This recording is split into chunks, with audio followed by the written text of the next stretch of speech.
S'il vous plaît, honorables délégués, veuillez reprendre vos places. Please take your seats, distinguished delegates. We're going to continue our...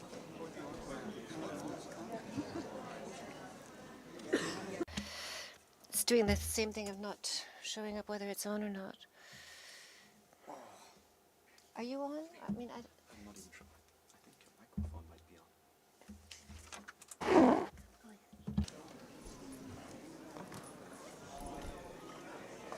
Comme nous sommes déjà légèrement en retard sur l'agenda, As we are already running a little late in terms of our agenda, we are going to do our best to try and catch up. So, please return to your seats.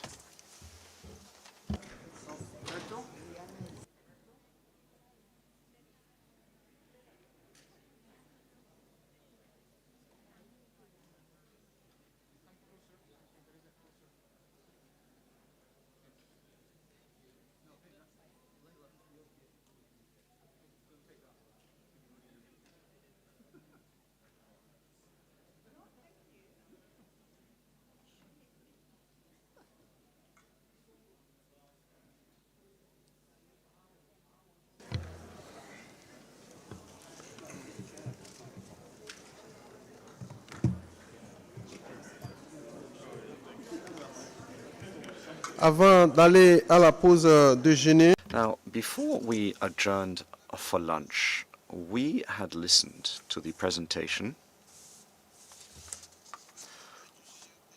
of the TEEP working group. The parties agreed that they would break for lunch and that they would resume at 3 p.m. for the question and answer session. I'm now going to open this said session, and the parties should feel free to ask any questions they might have if they require any additional information or anything is not 100% clear. The panel is here, they're at the podium, and they're ready to answer any questions. The microphone, the proverbial microphone, is circulating amongst you, and anyone who wishes to grab it can. And in fact, we have Cameroon. Cameroon, you have the floor. Thank you very much, Co-Chair, for the opportunity. Energy efficiency, as was the mandate of TEP by decision 34/3, enabling to enhance access and facilitate the transition to energy efficiency and low or zero global warming potential technologies, help us to understand the depth and relevance of this issue to ensure the success of the Montreal Protocol. Considering the fact that some Article 5 parties were considered in this reflection on this report actually reflect the importance of the results that was presented to this assembly. The phasing down of HFC, considering energy efficiency in the refrigeration, air conditioning, and heat pump in the residential, commercial, industrial, MAC, as well as transport, not forgetting the foam sector, shows that's a real challenge, especially Article 5 countries where there's lack of coordination. I will take the example of Cameroon, where between the Ministry with the Ministry of Energy, the climate sector or climate stakeholders, and as well as the Ministry of Public Health, and with the ozone unit. We have given a huge investment that is involved in this sector that actually involved between the production as well as the production level. I don't know, helps us to understand that we need TEP to help us to have and to close this gap. This gap, I mean, to go and further research to help us to see how far we can bring how government can reduce or get involved in this sector, because it's really very profitable, seen as like almost $1 trillion that will be reduced in the sector. I think it's a good investment for the government.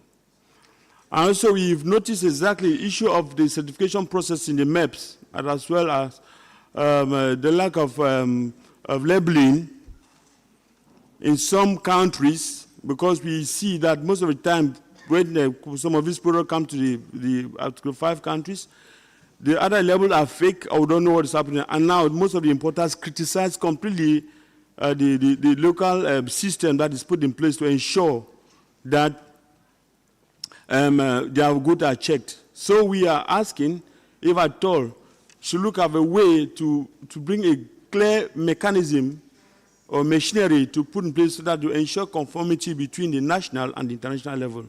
So I would like the Montreal Protocol through the Ozone Secretariat to help parties first to actually achieve the goal as presented in the presentation in conclusion 2, which says that the energy efficiency co-benefit from HFC phase down is not yet being achieved. So we really want to say exactly how this can be achieved, especially within the Article 5 countries. Thank you very much, Co-Chair. Merci beaucoup au Cameroun. Thank you so much, Cameroon.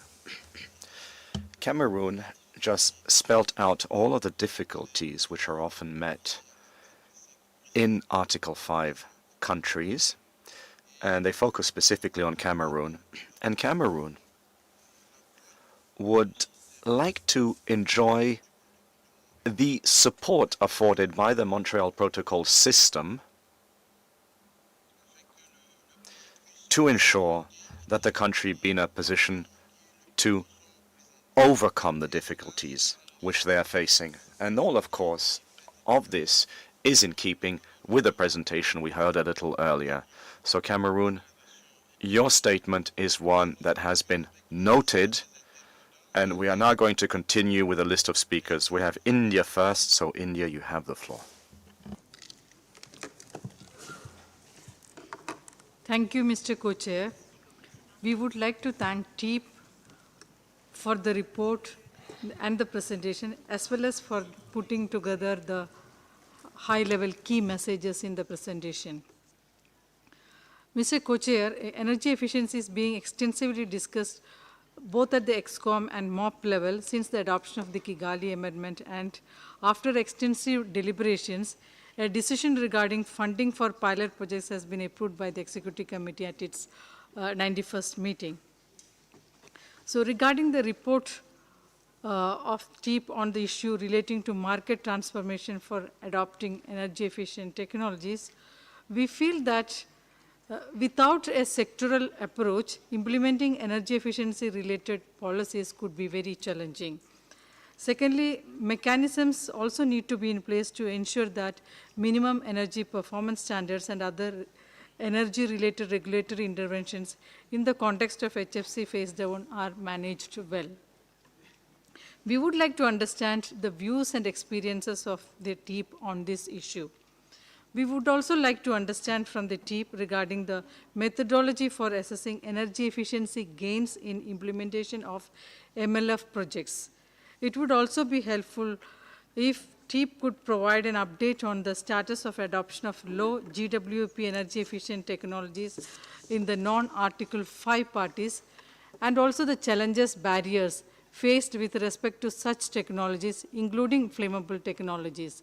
So this would provide a good understanding and guidance regarding the choice of technologies to the industries in developing countries. It would also be useful if we are provided with concrete information on benefits of combined energy efficiency and HFC phase down, and how the industry can sustain energy efficiency trajectory in a sustained manner.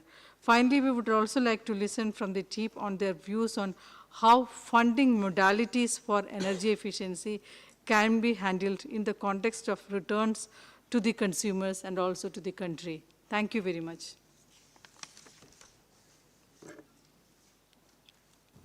Merci beaucoup.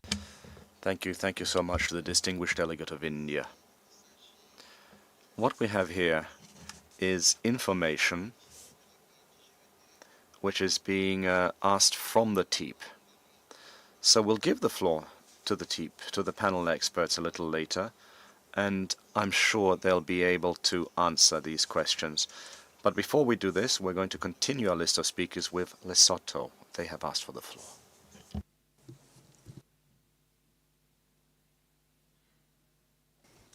Thank you very much, Mr. Chair. As per the report, we have realized that for the commercial sector, Africa doesn't have maps at all. And if I remember, one of the reasons was that during the maps for refrigeration sector was that we didn't have, we didn't have maps for the international maps were not available to be domesticated by then. So my question is, do we now have the maps for commercial sector which can be adapted? And also, what do you recommend for Africa? Because I've seen we only have maps under refrigeration, not under the commercial sector. That's my only question which I have. Thank you. Merci beaucoup à l'honorable délégué du... Thank you so much to the distinguished delegate of Lesotho. The distinguished delegate noted, namely, that Africa was not mentioned, was not specifically mentioned in the report. And what he would like is to have some information regarding this and why this is the case. So a little later, the TEEP will be in a position to answer this as well. And we now have Kuwait requesting the floor. You have the floor. Thank you very much, Mr. Co-Chair, and I would like to extend my thanks to the TEEP for their presentation and all the information that it's in the presentation, and some of also the need to go back and read these link issues. I just want to highlight two elements that I need. One of the statements that it's mentioned in the in the report, it shows that the effect of need more cooling demand is wealth and then temperature. So could you have a leverage to give us the percentage of the involvement of wealth or global warming for these increase of cooling demand? Because this is a very important issue, because I don't think wealth is the most impressive issue that people need to access to this refrigerant and cooling demand. The other issue I want to talk about, which has been emphasized in the report for I think it was in page something, I forget it, in the foam sector. We are talking on the foam insulations, and I think that in the foam insulation, as a general statement mentioned there, that there is a lot of difference between regional building envelopes, and that is not being covered very carefully, because there is a different, and we have to differentiate between building envelopes, like in my country and GCC. It's not only the insulation, we have a lot of things in that wall until we design. The second thing, when we are talking about the foam and low GWP alternatives, we have to make sure that also the influence of the price of these alternatives for the insulation to be carefully engaged in the pricing in the initial cost, how it will be returned back within the time frame. I can put more to my house to insulate it with a good, as you mentioned, I don't know which type of low GWP alternative you are mentioning, but I think that we are focusing on one or two alternatives that it's only in Article 2 feasible now to be used, and without mentioning the name or the company of these two alternatives. I wish to understand that these prices within the gain of energy efficiency in that building, how it will be returned back, because this is most important issue. The second thing, that for accepting these foams, Kuwait faced that issue. We have an alternative, is 0 GWP, and it's good but we don't have a standard or specification for that alternative to be used. And this is the other dilemma. And by any chance, that alternative was funded totally from the MLF. So I think in that manner, we have to be very careful. The second thing, which is important for the NOU, you extend the work of NOU in a way that it's above our jurisdictions to communicate with our friend in climate change, in the trade, and everybody. That is not the job for the NOUs. NOUs concentrate on two elements by the treaty: refrigerant and equipment. Why I extend myself to the building envelopes, then we will go to the cities development, then we go to another issue. And this is all under the regime of the Energy Institute and the climate change people. Why they don't do this job? And they will communicate with us. Why we have to communicate with these people? They should come to us and say, do you have any element? Because our influence is less. So I need to understand how you will reach to this one. The last word, from your point of view, should high ambient temperature countries goes to EER, or should we work within the room air condition with seasonal energy efficiency? That is very crucial for us to understand. Thank you. Merci beaucoup, Anne. Thank you so much to the distinguished delegate of Kuwait. The distinguished delegate of Kuwait made a number of comments referring to some of the items contained in the report. He voiced his concerns regarding these various points, and he cherished the hope that clarification will be provided by the TEEP regarding these questions. These questions all have to be taken into account throughout the report. Now, before we continue, the precautionary principle, for example, is important. But before we continue, I see that a number of other parties have requested the floor. We have the European Union, we have the United States, we have Egypt, we have Senegal. So this is what I have on my list before me. These are the parties who have requested the floor. Now, I turn to you and I ask, are there any other parties who also wish to take the floor? If there are no further parties, I am going to close this list. Well, I'm now getting requests from all over the place. So in fact, I'll have to draw up a second list on a second piece of paper. But before I do this, I'm going to turn to the TEEP. Please take over while I continue my list. And then once I have crafted this second list, we're going to start with the delegate of the United States. But for now, TEEP, you have the floor.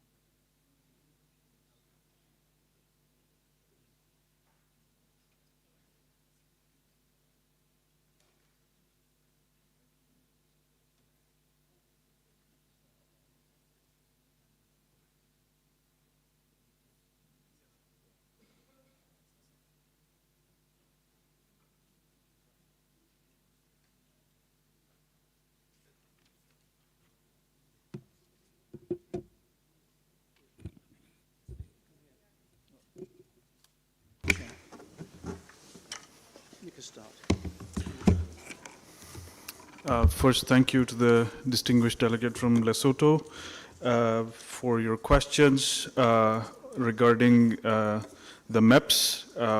I'll say that, and also on capacity building and finance. So, as we noted in the report, there is a great need for finance in terms of capacity building for energy efficiency, both for testing infrastructure and then also for the actual regulatory regulation in terms of the government agencies. And as you note from the map that was shown in the report, this varies across the appliances. So air conditioners and refrigerators tend to be regulated, and the MEPS tend to be adopted earlier, while for commercial refrigeration, this is lagging behind, as the delegate noted. I would note that the United for Efficiency initiative, which is part of the UN Environment Program, has been working with, I believe, the regional agency, Sadistan, in Southern African region, for adoption of harmonized minimum energy performance standards for domestic refrigerators and air conditioners. While this has not yet been undertaken for commercial refrigeration, I think that is also a distinct possibility in the near future, and I would encourage the delegate to talk to the UNEP, United for Efficiency folks on that. And then, yeah, in terms of finance, I think that needs to be part of the ongoing discussion between the parties. Thank you.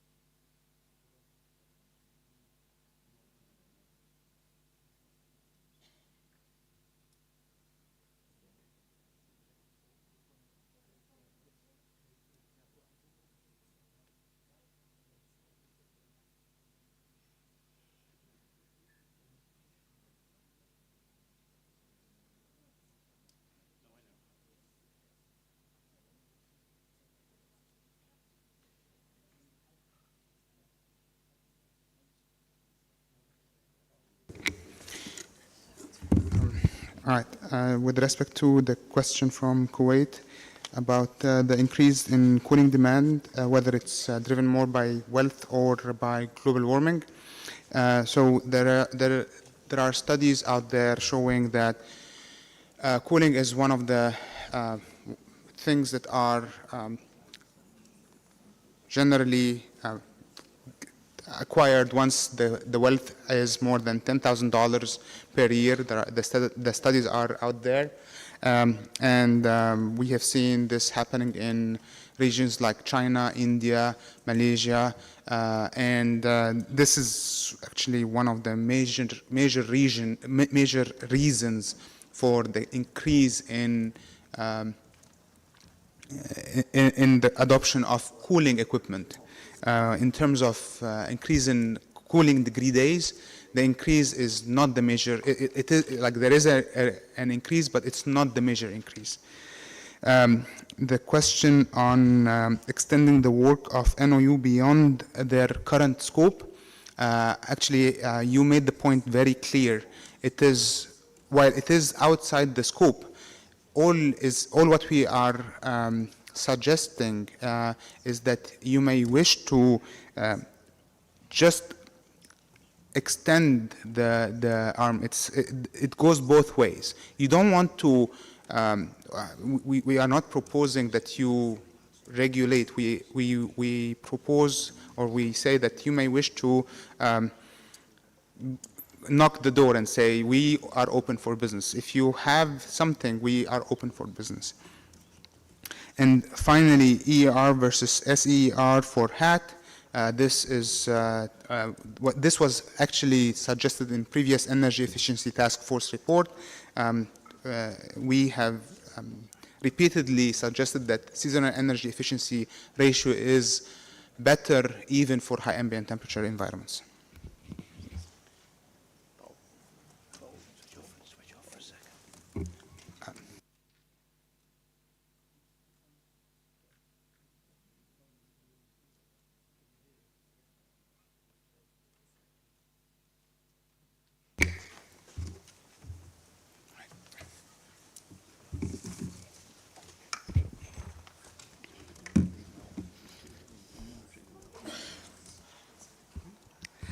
There is a question related to foams. I can briefly comment on the blowing agent's point of view. If we replace, for example, HCFC or HFC by a HFO, depending on the amount of blowing agent used in the foam, you can have the same or even better insulation performance. By using molar equivalent, if we move from hydrocarbons to HFO, for example, of course, we'll have an increase in the cost of foam, because HFOs are much more expensive compared to hydrocarbons, for instance. But on the other hand, we'll have a better insulation performance that can be in the range of 80% improvement compared to hydrocarbons. But a point discussed in the report is related to better insulation in buildings where you have walls without any insulation. If you consider brick walls, or if you move to an insulated wall, you can get a considerable improvement in energy efficiency. Of course, we have to consider the balancing cost for this modification, and in this case, examples were evaluated, for example, in Turkey or other countries, where you can have a payback within 3-4 years and gaining a considerable improvement in energy efficiency. I think this is the point. Thank you.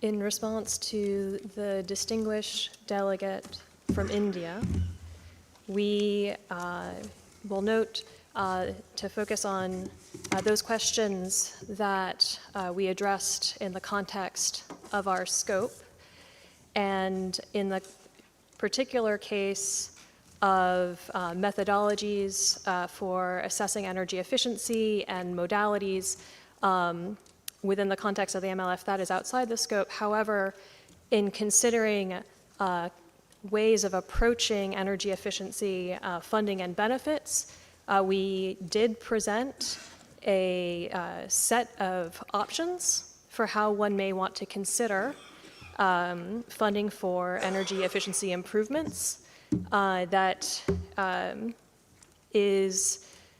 takes into consideration, one of the two options presented is framed around the maximizing energy efficiency benefits, and that those benefits, in this case, by targeting the lowest efficiency, this has implications both for consumers and nations, but the specifics of the approach, again, it is a conceptual approach, could be further developed. It is primarily just a concept at this point. Regarding the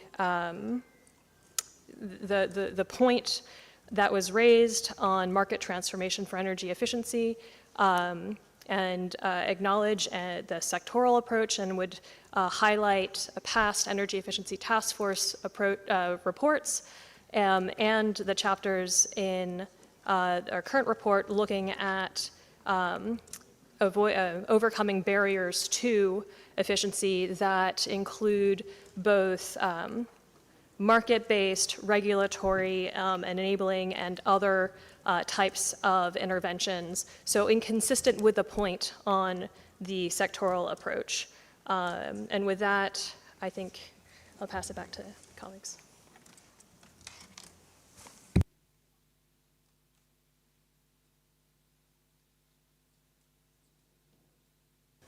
Le GET a apporté des éléments. Does TEEP have any response? Has already dealt with the first round of questions. We're going to continue with our second list of speakers. The United States, please, you have the floor. Thank you, Mr. Co-Chair. And I would like to thank the the TEEP for this really extraordinary report. I think that the TEEP mentioned early in the presentation that this was quite a complicated decision that the parties adopted at the MOP last year. I will certainly confess that it was not our most concise work as drafters of this. So we did give you quite a mandate because of that, but I think that you delivered really above our expectations. And this report has been incredibly useful in looking at many of the aspects of the challenges and opportunities before us in enhancing energy efficiency while we phase down HFCs. And I certainly want to touch on a number of these issues, but I think that the overarching and I think the key thing here to me is that there's an enormous opportunity in front of us, which is largely outlined in Chapter 7 of the report. And this, to me, seems to be an opportunity that we really need to grab with both hands. I think that we know that the climate benefits of enhancing energy efficiency in the HFC phase down are enormous. As the report noted, 75% of emissions related to cooling are the indirect emissions from the electricity needed for the cooling equipment. And the scenarios presented in Chapter 7, noting that by 2050, the difference in electricity use between the high efficiency gain and no efficiency gain scenarios would result in a savings of $2 to $3 trillion in investments for new power plants. So I think that when we look at the ability to really enhance the climate benefits we could expect from the Kigali Amendment, as well as saving huge amounts of investment for all the countries here. This really is something that that really countries need to take advantage of, and the Montreal Protocol can play a significant role in this. And I think that it's very important that we as parties do what we can to understand that role and live up to this this opportunity before us.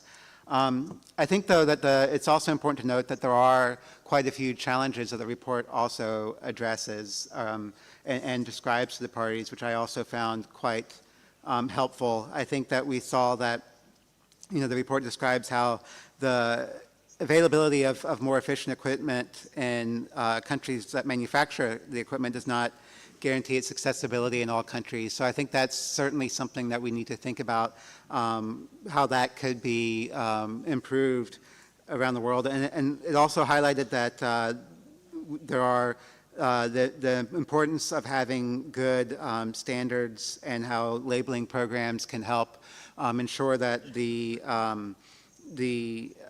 technologies, the more efficient technologies are used. And also, I think that's something that we haven't maybe seen as much in previous reports is the importance of testing for all of these to ensure that these standards are enforced and these labeling schemes are enforced, which is crucial for their success and to make sure that the more efficient equipment is taken up. So I think that that's another issue that we need to look carefully at as we explore this. I also note one issue that came up is in the discussion is the cooperation between national ozone units and energy authorities, and I certainly understand that is, in some ways a challenge, but I think that the report highlighted, I think correctly, and it's something that we as parties did highlight as important in the decision that we adopted at the MOP last year, where paragraph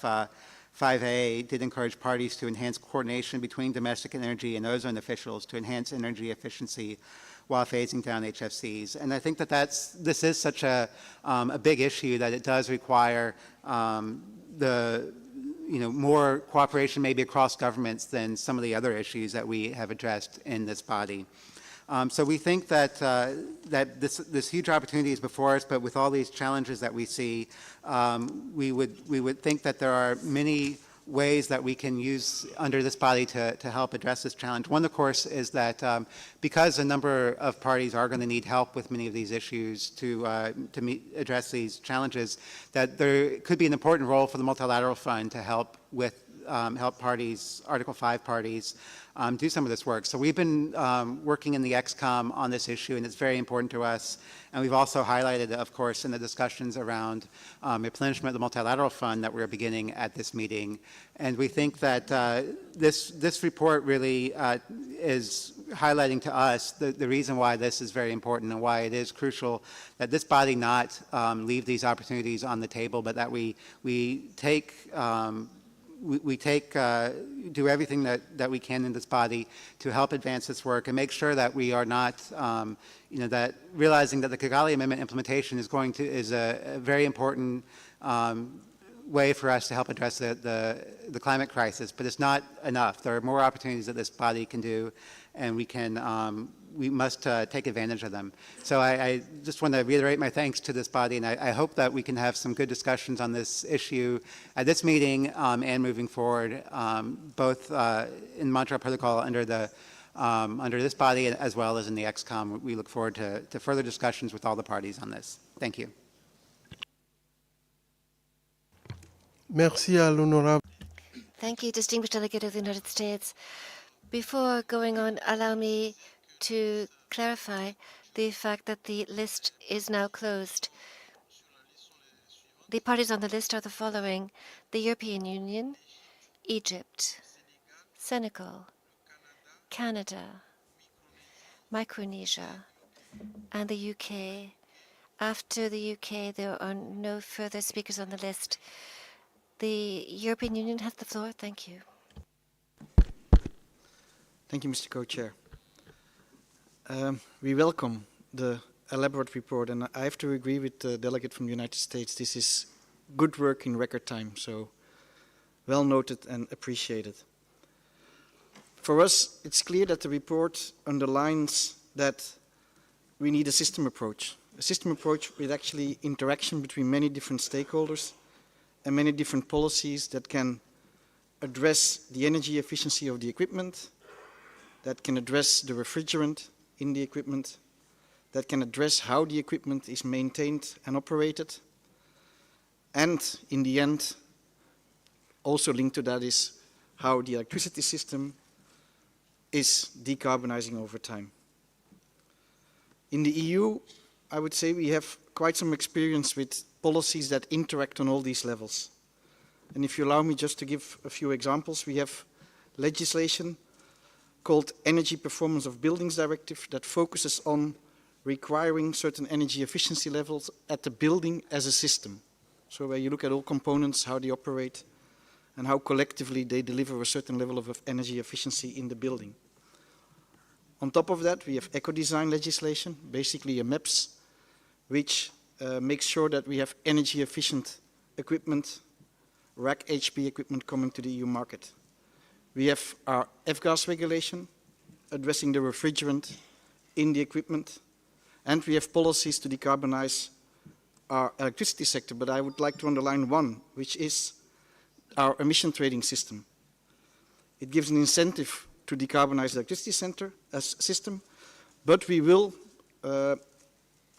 in a couple of years, also include the building sector in that emission trading system. And that's now interesting because then we also use the emission trading system to give incentives to improve the energy efficiency of buildings. And of course, that's an important driver for the existing building stock.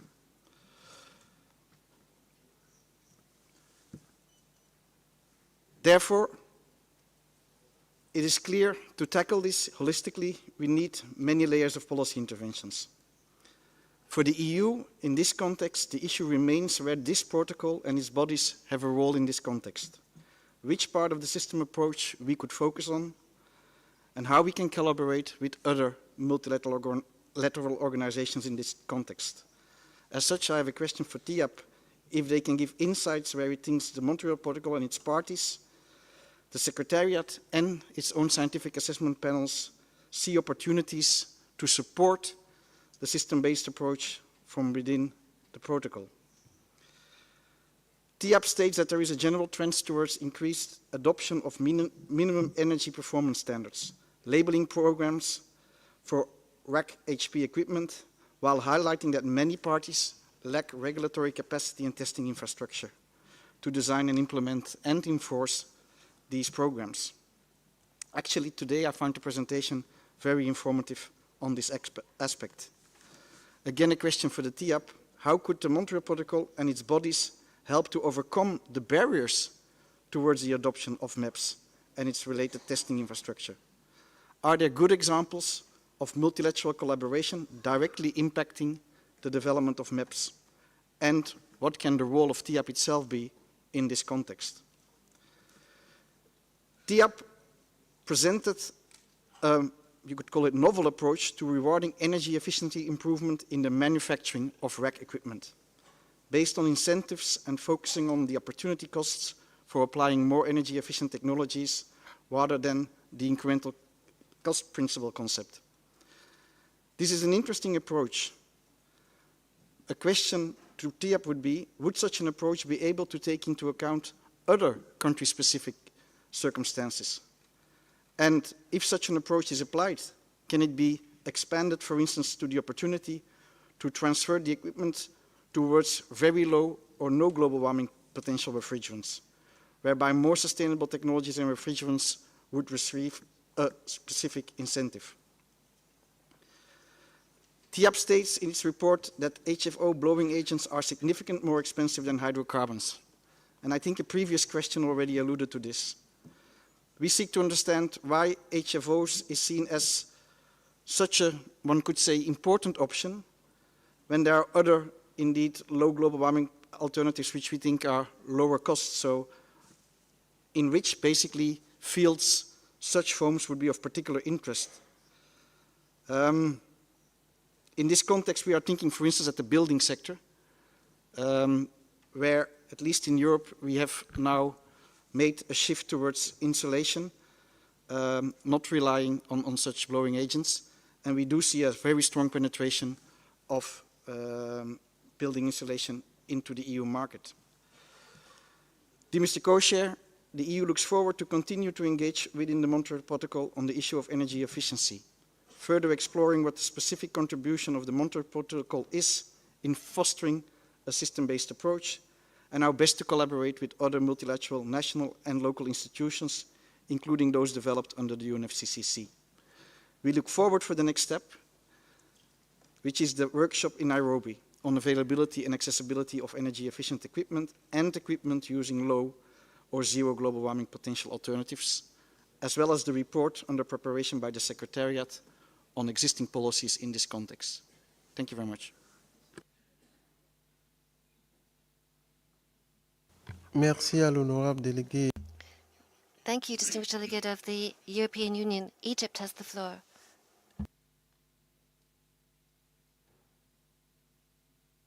Thank you very much, Co-Chair, and good afternoon, everyone. Let me start with thanking TIAP with this quality of work, and I know it's they did their best to highlight the noble approach to solve many problems. And like I'm going to the doctor and he examined me and he put the prescription and then full stop. I have to go and to buy the medicine. Maybe I don't have the money to buy the medicine. Maybe I don't know where to buy the medicine, but thanks for the doctor. He examined me and he gave me the advice and the prescription. Having said so, I'm related to the chapter 5, the slide 22. In this slide, they highlight the cost of the testing. And I'm not sure this cost is for one laboratory. Maybe in each country we have more than one laboratory, or it is the cost of all laboratory in all country, because I can see big money So this is one question. And in the slide 25, thanks to them, they highlight the barriers for the energy efficiency. And I think the prescription is excellent and very good. But now, how to implement this noble approach? This is, of course, has to be seen. And as we heard from previous speaker, that this is not the body to discuss how to implement. But we have to keep in mind this, because also in the TIAB report, we see little money for the energy efficiency, which is not efficient to buy any medicine. Maybe just to relieve or to kill the pain for 1 day or 2 days, but not to cure you from the chronic diseases. Thank you very much.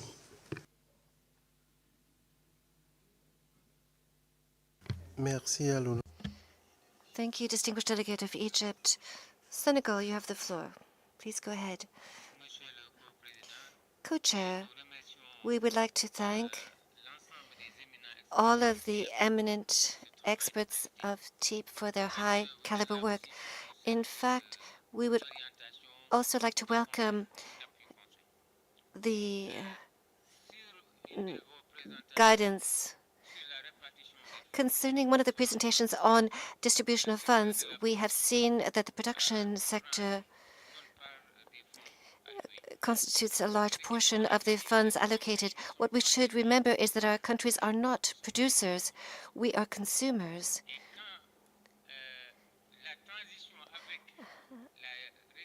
And when there is a reduction of HFCs, there is lower use of hydrocarbons, ammonium, CO2, etc.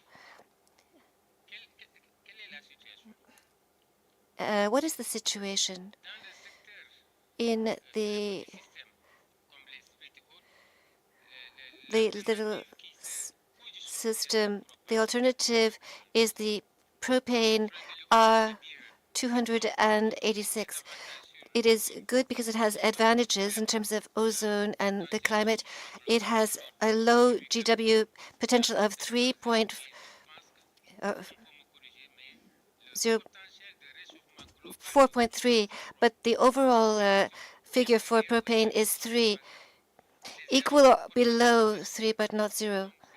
So these are advantages. But on the other hand, there is a major shortcoming, and that it is flammability. Its flammability and the speed at which this gas catches on fire. So in our countries, we are worried about the safety aspects. This involves safety, labeling, and you mentioned this earlier, standards. We have heard about standards, but we don't know about the costs. We've heard about $625. Which country in our region has that kind of money to put out standards? And this applies to the commercial sector. There are alternatives, but you haven't told us what they are. And then we come to the big systems, like the industrial sector. And in some places, it talks about using hydrocarbons. I wouldn't deny this because this is a question for engineers. But what are the limits? What happens in the small system is that this has to feed into big facilities that have a high level of activity. What does this mean? We come back to the table, and in the framework of the protocol, we think that TEEP can review the amounts of money allocated to energy efficiency sectors, because behind all of this, we find the standards and certification issues, and that is not something that costs nothing. It does cost something. We don't have that kind of money. we'll have to review those amounts of money, and we'll have to review the amounts for enabling activities, $1 million odd. Again, this is something we do not have enough money to meet. And we think it's important to have conformity, and we have to remember whether this is in conformity with the Kigali Amendment requirements. Concerning air conditioning in cars, well, the question is if you need 1, 2, 3, 4, why? It's not toxic. It has an overall level of 4. I stand ready to be corrected, but it is flammable nonetheless. So what we said earlier about hydrocarbons also applies to HFOs.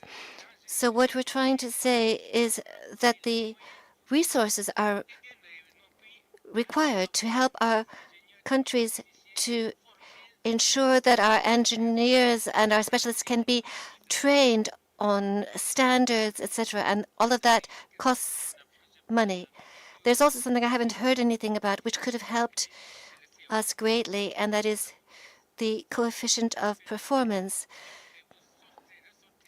I think the COPs for the different refrigerants in a table would be something that would have clarified things for us somewhat.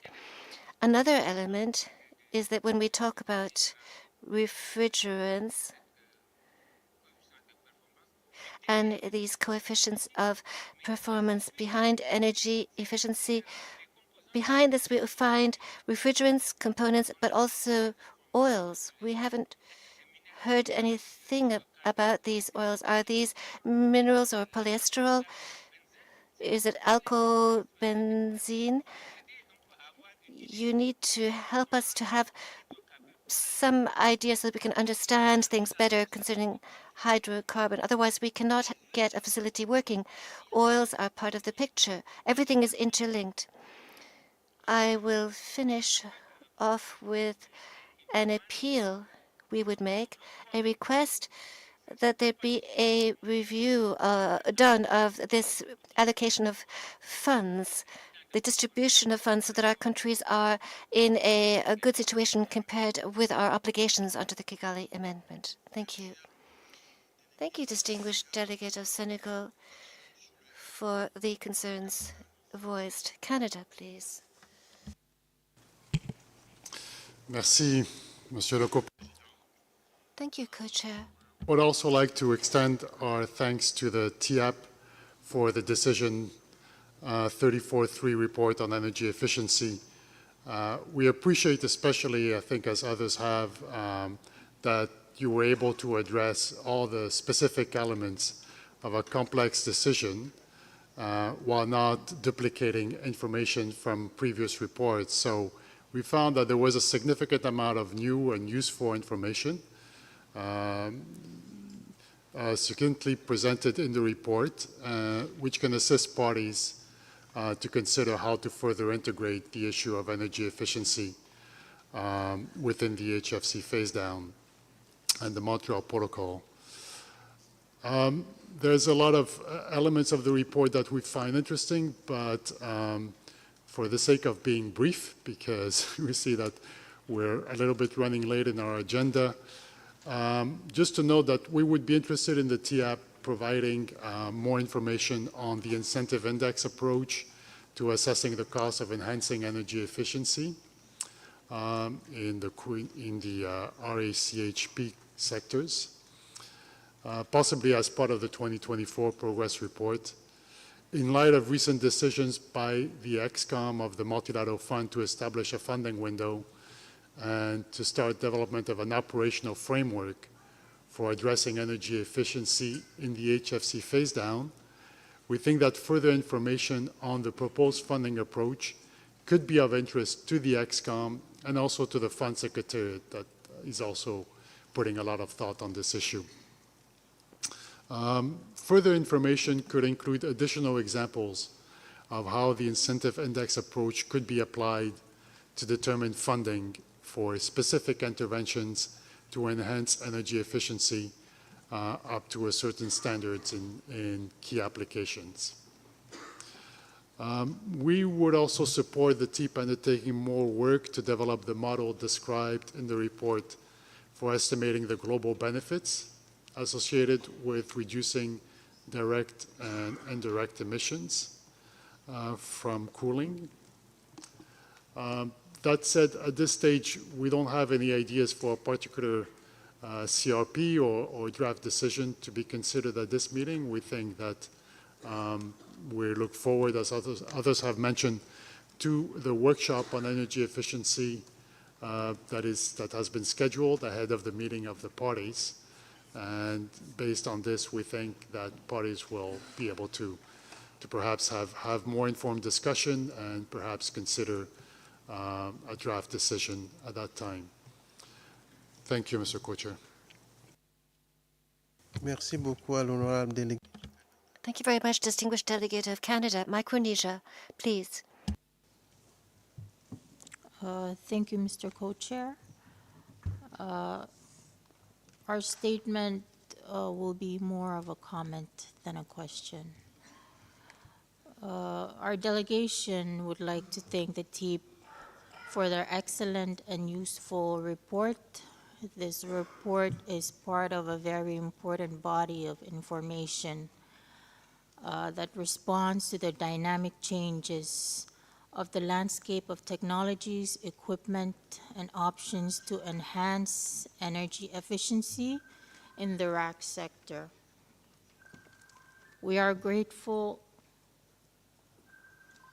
for the task force's dedication and responsiveness. And we are also pleased that the TEEP has now fully integrated the energy efficiency reporting into the work of the panel. Considering the reality of the worsening climate crisis, our delegation is pleased to see progress in this forum on increasing opportunities to enhance energy efficiency in the rack sector.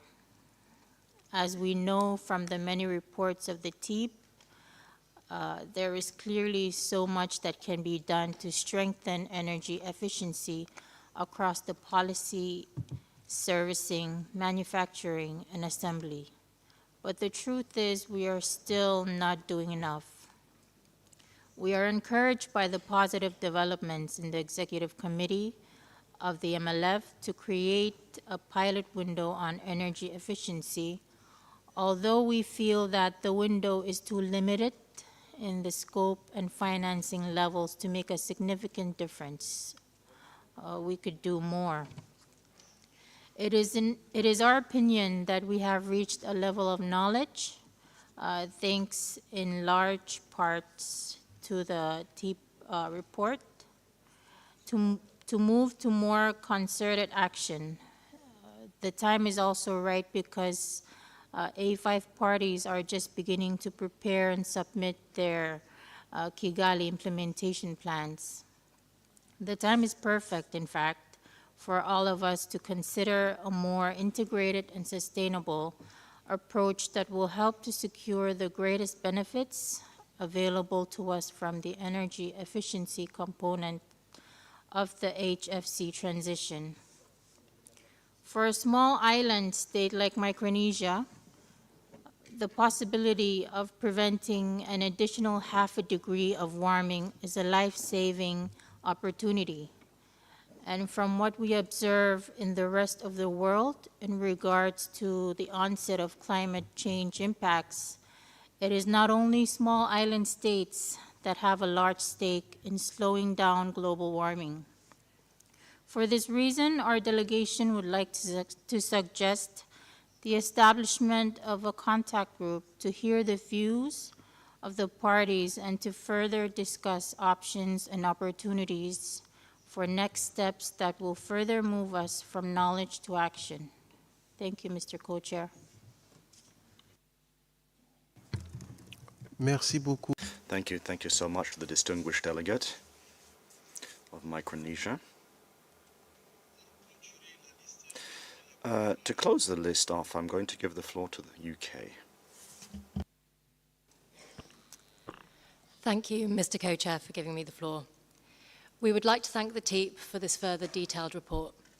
Energy efficiency, as it relates to the HFC phase-down, remains an important issue for the UK, and we fully agree with the latest report, which suggests the need for a systems-based approach. We recognise that there are many actors in this space, but that we can capitalise on the expertise and experience of the Montreal Protocol institutions. It is also really helpful to see the significant benefits shown by the modelling, which arise from parallel actions to address both the energy efficiency of cooling equipment alongside the HFC phase-down.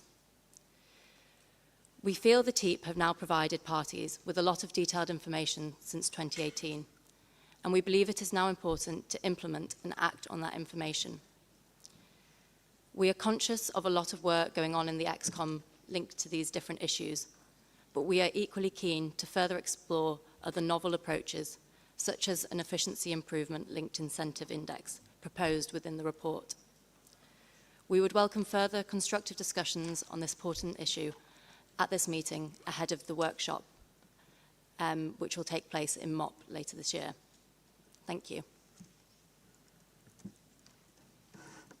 Merci à l'honorable. Thank you to the distinguished delegate of the United Kingdom.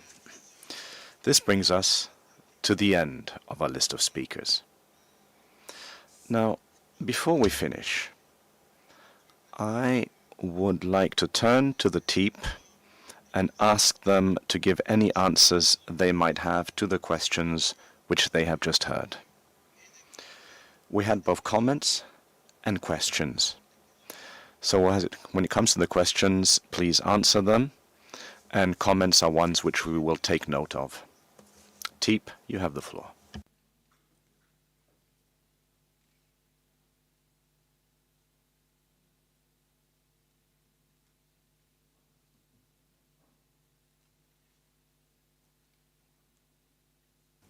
Nous allons leur donner un peu de temps pour qu'ils puissent se concerter.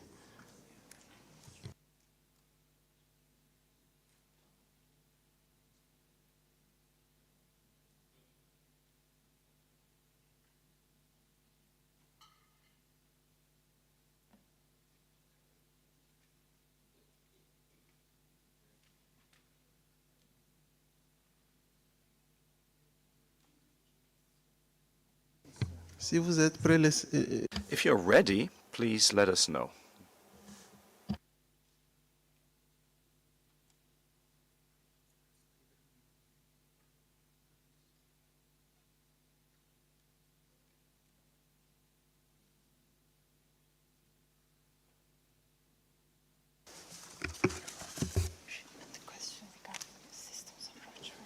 The systems approach and how to support it in a complex. Hello. I would like to answer EU's question on the systems approach and the support that we can give for the systems approach to be implemented. In developing countries, especially, while the technological challenges are there, this is a system-level challenge, and there are multiple barriers that we need to address. We need to develop in-country skills and capacity, demonstration and testing centers, and provide support to local manufacturers and technology developers. And hence, we need to build manufacturing and supply chain capacity. And equally important, we need to develop finance and business models to enable equitable uptake. And achieving this is very challenging, so this will require collaboration between high-income and low- and middle-income countries, so between governments, as well as development agencies, academia, and also financiers. So thank you very much.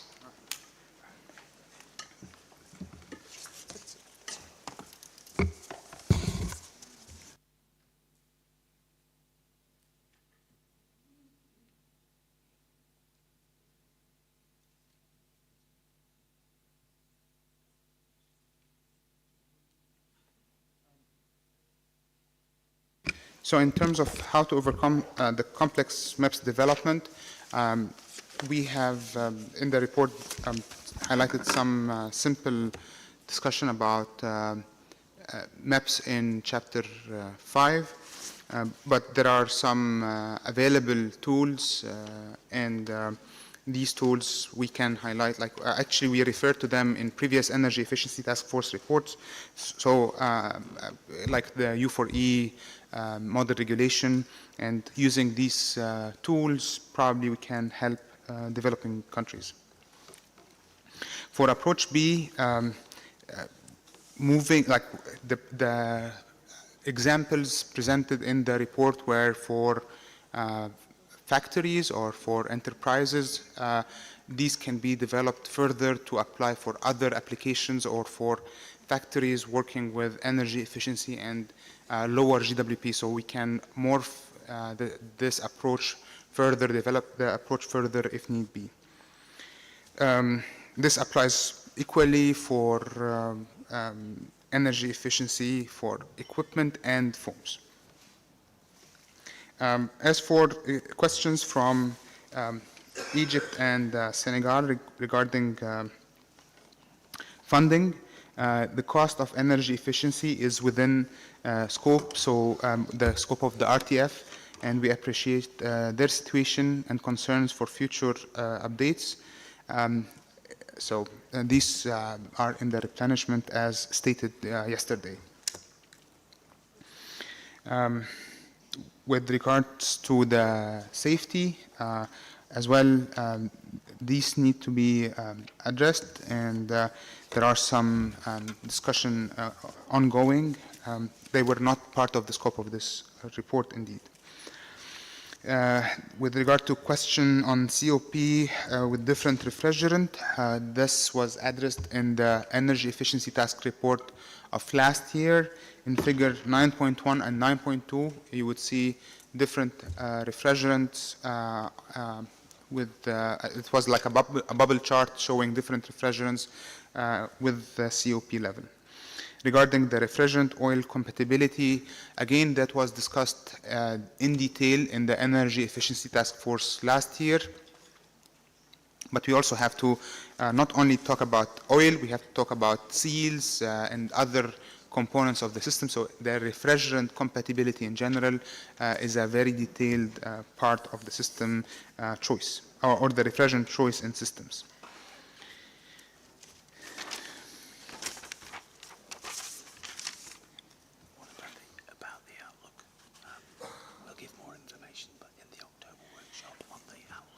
Yeah. So finally, regarding the modeling work that has been presented, more data would be available during the MOP workshop.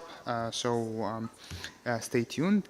Finally, for Canada, it's Canada has a question regarding additional example for specific example, additional example for key applications. I don't think we need additional CRP as like energy efficiency working group is already well within the progress reports as has already been included. All right, thank you, Mr. Co-Chair.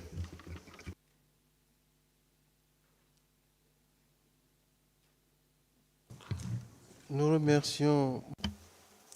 We thank the panel, the TEEP panel, for the outstanding work that they have carried out. We're now going to close the questions and answer session. But before we do this, we are going to take stock of the situation. Now, we've received and heard all of the questions and comments. The questions, I believe, have been answered. The comments will also be taken into account and will be considered by the panel, which will continue to work to build on the comments that they have heard, to ensure that it is of use, of value to all the parties. Now, as far as this agenda item is concerned, what can we say? We're going to close this agenda item now, but the discussions will continue. Discussions will continue to enable us to consider all of this and discuss all of this during the MOP next year. And interested parties can, of course, continue to engage in discussion amongst themselves. And this question will be included as an item in all of the agendas of our upcoming meetings. So for now, we are going to close this agenda item. And before I release the members of the panel to return to their seats, I should like, on behalf of all of the parties present here, to convey our gratitude to them again. Let us now move on to the next agenda item, 6B. 6B. The agenda item is that related to the illegal import of certain refrigeration, air conditioning, and heat pump products and equipment. So at the 34th MOP, parties adopted decision 34/4, which invited parties that had restricted the manufacture and/or import of certain refrigeration, air conditioning, and heat pump products and equipment containing or relying on controlled substances, including the respect to energy efficiency, and that did not want to receive such products and equipment from other parties, to submit to the Secretariat by May 1st, 2023, a variety of specified information specified in the decision. So, presently, 5 parties, to wit, the European Union, Ghana, Nigeria, the United States of America, and indeed Zimbabwe, have submitted to the Secretariat their response to the decision. Those submissions are available on the Secretariat's website. With this introduction, which I have just done, I should like to open the floor for discussion, to enable us to engage in in-depth discussions on this agenda item. The floor is yours, the floor is open. And I already see one request for the floor. And in fact, it's Ghana. Ghana, you have the floor.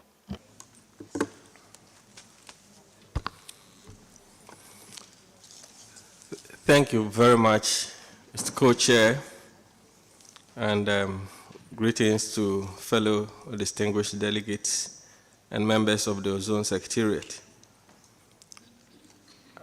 As the beginning of our intervention, I would like to clarify that we and our African colleagues have never been primarily concerned with illegal imports. Unfortunately, the decision 34/4 from the last MOP in its final form appears to focus on illegal imports instead of dumping. That threatens our ability to comply with the obligations of the Montreal Protocol in the future. The focus of our original CRP leading to decision 33/4 has always been imports of non-waste and used and new equipment as described in decision 34/4. That does not meet the standards of the exporting countries sending equipment to Ghana and elsewhere in Africa, yet is deemed appropriate to send to our homes and businesses. With this initial clarification, dear parties, I will now want to turn to my colleague Emmanuel to complete this intervention. Thank you very much, Co-Chair.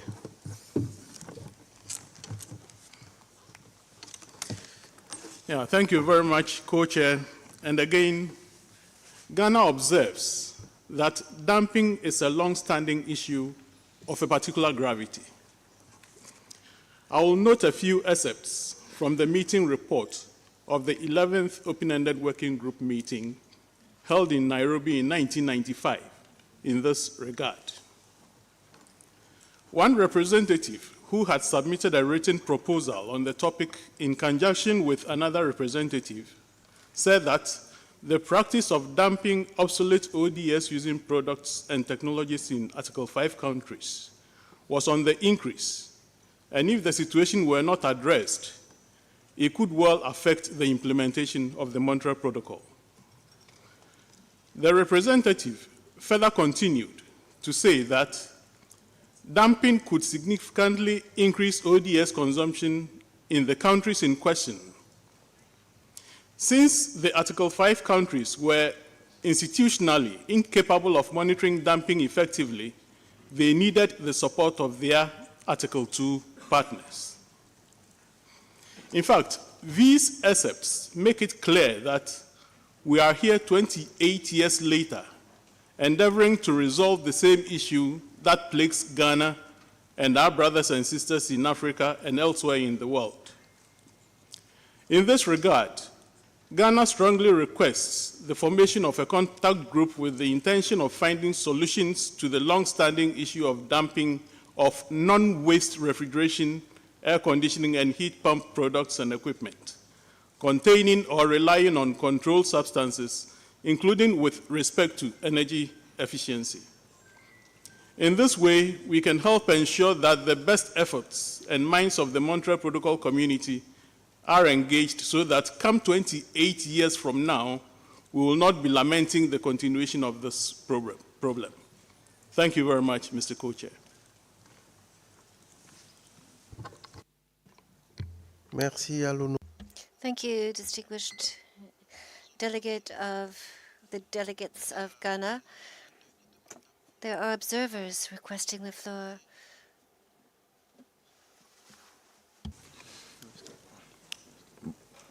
Bon après-midi à tous. Good afternoon, everyone.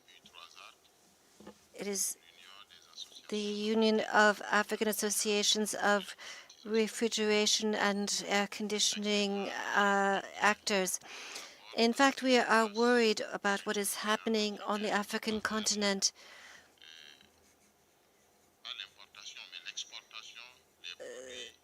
Not the imports, but the exports of technically obsolete equipment towards our continent. If we're talking about volumes alone, we do not understand that Africa is the dumping ground for technology that's become outmoded. It's harmful for human beings and for the environment. The reason why we're here, the association we represent, which covers African countries and technicians in this country, is suffering from the consequences of these projects that not only these products rather that not only consume a high level of energy. They amount to 70% of the consumption of electricity from fossil fuels. That's the first point. And also this affects the lives of people because they are not able to conserve electricity because they do not have the money for the electricity involved, and thus they lose 70% of African production and pollute even more because these products are not consumed because there is no way of keeping them cool, and this causes a problem for Africa and hence the rest of the world. So I would ask the various actors involved to be aware that transforming Africa into a dumping ground means nothing other than throwing rubbish in your neighbor's land. So it's quite important for the parties to understand that exports to Africa, these types of products, which are harmful not only to Africa, but and for their economies, but harmful for the entire planet, of which we are all the champions. We all need to hand on a better world to our children and our grandchildren and our great-grandchildren. And this will involve awareness of environmental issues, which is not only something that can be embraced by the mightiest against the weakest, but it is a moral value to be espoused by everyone so that we can have a more sustainable world for future generations. Thank you very much. Merci. Thank you. I give the floor to Micronesia.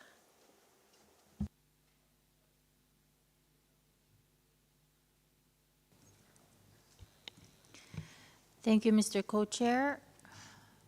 Regarding this agenda item, we wish to express some discomfort, confusion, and concern. Last year, parties engaged in discussions on this issue where we learned that in Africa and potentially in other A5 countries, there is a complicated reality where both new and used inefficient products with high GWP are being exported from some countries and entering A5 country markets. We learned that some of the recipient countries have strong national energy policies and others do not yet have those policies. We learned that these products will require additional servicing of HFCs and will maintain high energy demand in A5 countries. This is clearly not an optimal situation, considering the objectives of this protocol and its Kigali Amendment. It is our understanding that the trade in these high GWP energy inefficient products could increase in the coming years due to the progress of implementation of the Kigali Amendment. We have learned just this morning that our country could realistically also end up in a similar situation. This is not, in our opinion, a question of illegal importing by A5 countries. To say so is not just confusing, especially in light of Agenda Item 5, but it is not accurate.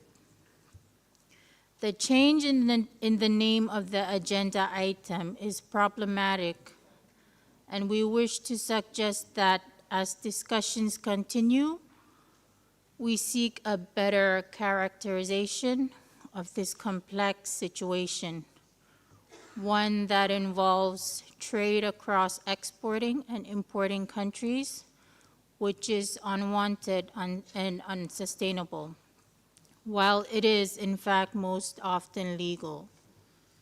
We're also concerned about the potential impacts on energy security in our country, as well as the potential impacts on climate change globally from the trade of these unsustainable products.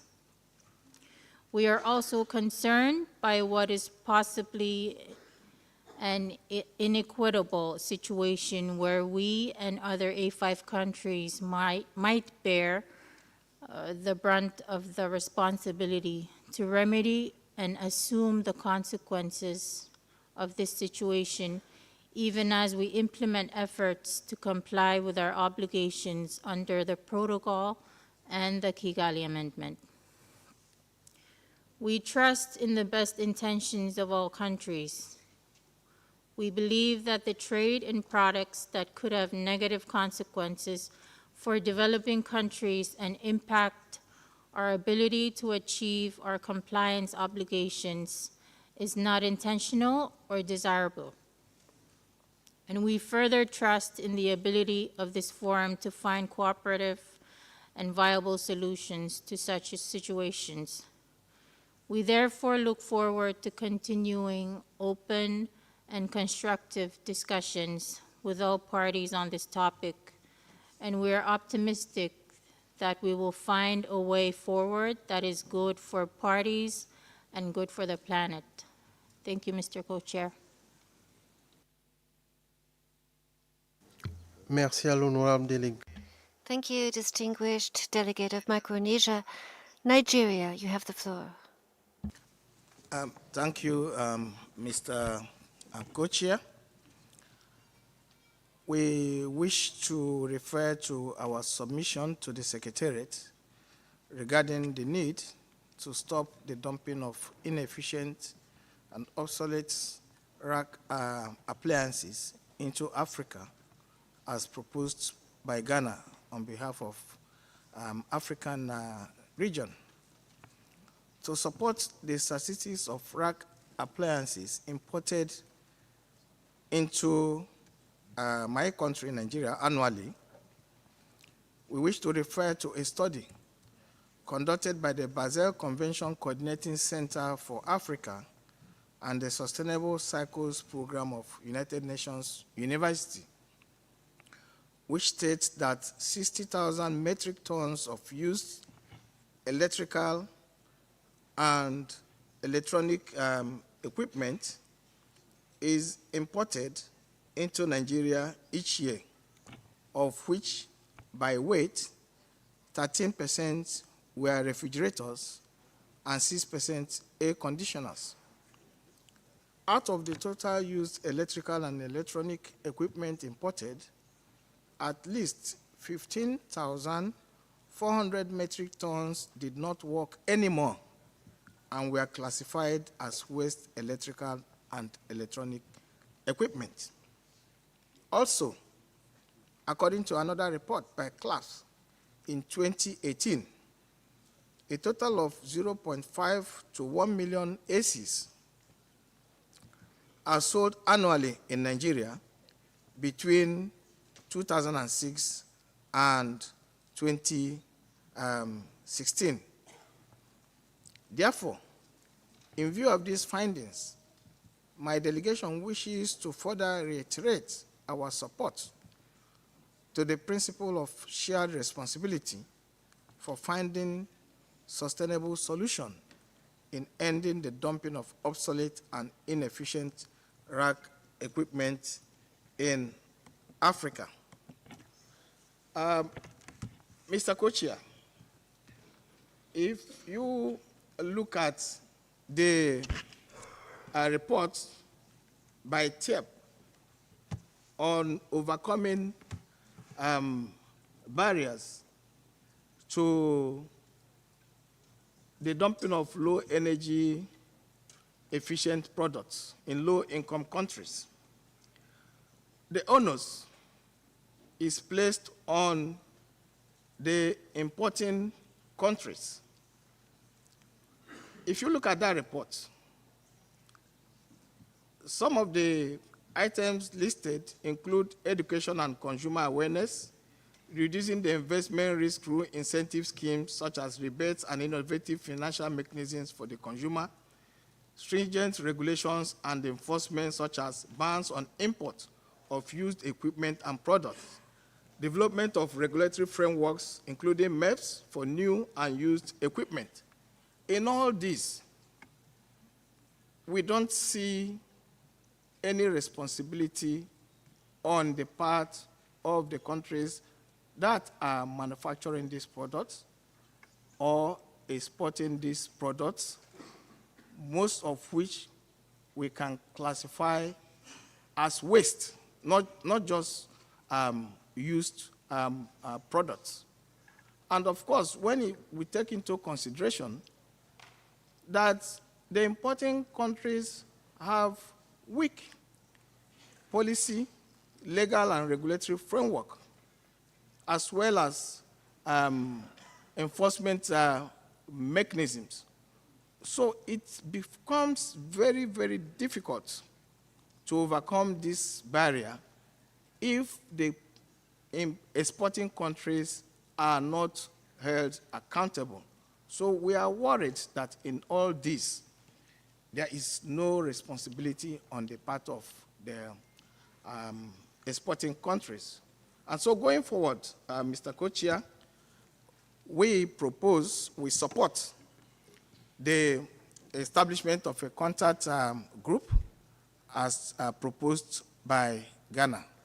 Thank you, Mr. Co-Chair. Merci. Thank you, distinguished delegate of Nigeria, for the information provided. At this stage, I would like to ask, before we go on, I would like to ask if any parties are interested and would like to make statements. We have on the list Senegal, Sierra Leone, Mozambique, Tunisia, Grenada, and the European Union. Oh, Zambia has just added its name. After Zambia, it's the United States. So we will close the list with the last speaker being the United States. So I'll just recap the list I have in front of me. Senegal, Sierra Leone, Mozambique, Tunisia, Grenada, European Union, United States of America, and Burkina Faso. Thank you. I give the floor to Senegal. Monsieur le Co-Président. Thank you, Co-Chair, distinguished delegates present in this august assembly. We see that there's a lot of work to be done under the Kigali Amendment.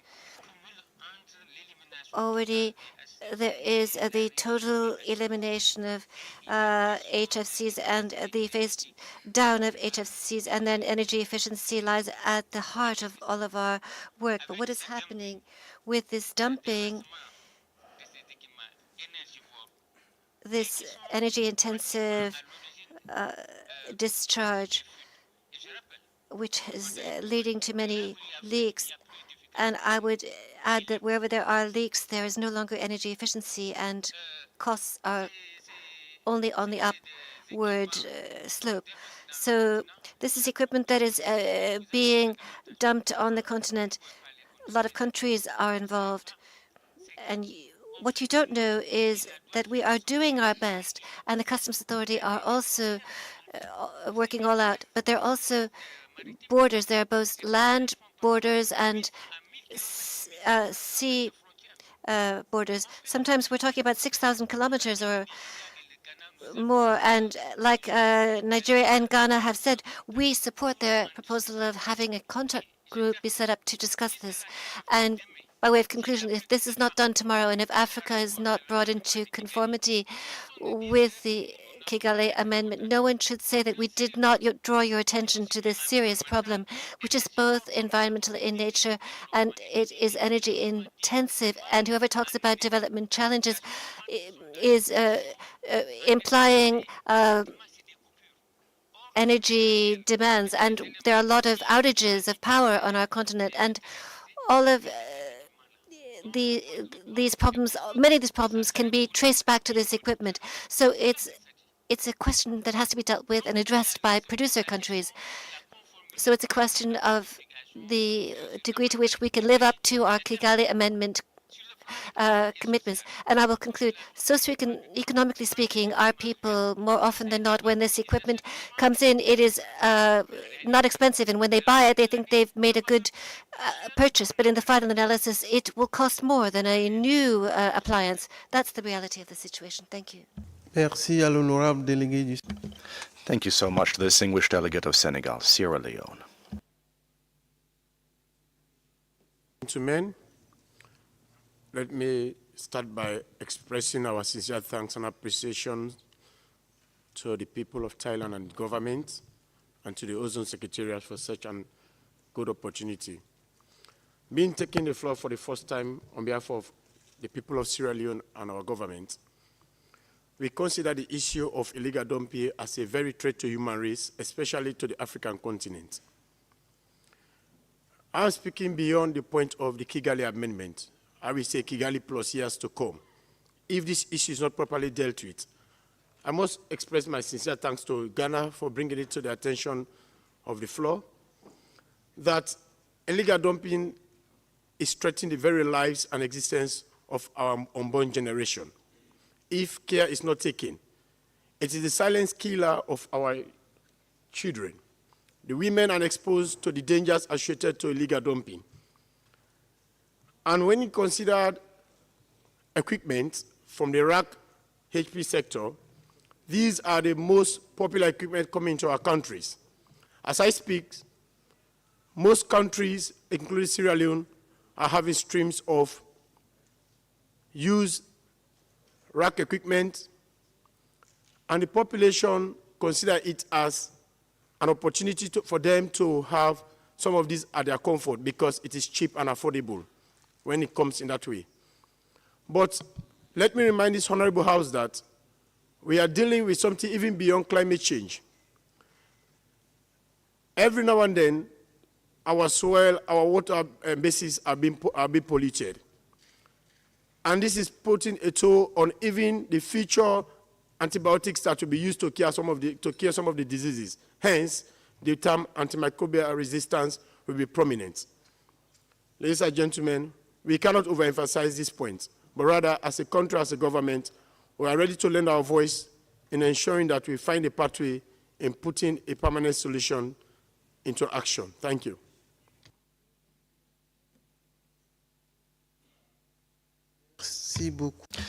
Thank you so much to the distinguished delegate of Sierra Leone. And now I'm going to give the floor to Mozambique. Thank you, Mr. Co-Chair. Mr. Co-Chair, if you ask me, can I drive a car with all one broken tire? My answer would be this: no, Mr. Co-President. But the Montreal Protocol wants to drive a car with one broken tire. Pay attention, Mr. President, and all the ladies and gentlemen. Every year we talk about emissions, and the tape brings us the figures, what's happening around the world. Every year we are getting the talking regarding the awareness to all us. Let's give effort to reduce the emission to the atmosphere. But in practice, it's not what's happened. When the manufacturers countries, they are sending obsolete equipment to A5 countries, it means they are looking to increase the amount of emissions. Now, the question is this: who is guilty? A5 countries, or the one who is sending the equipment to A5 countries? And we're sure that the atmosphere never have border. We can release those guys in Mozambique and to stop 2,000 or 10 or 15,000 kilometers from Mozambique. So I think the time to join all us as Montreal Protocol parties and to give the same effort. If you do remember last year, some of Montreal Protocol parties left recommendations. They say that we must have regulation, we must have law. My answer was like this: we can have the best, the best chemical regulation.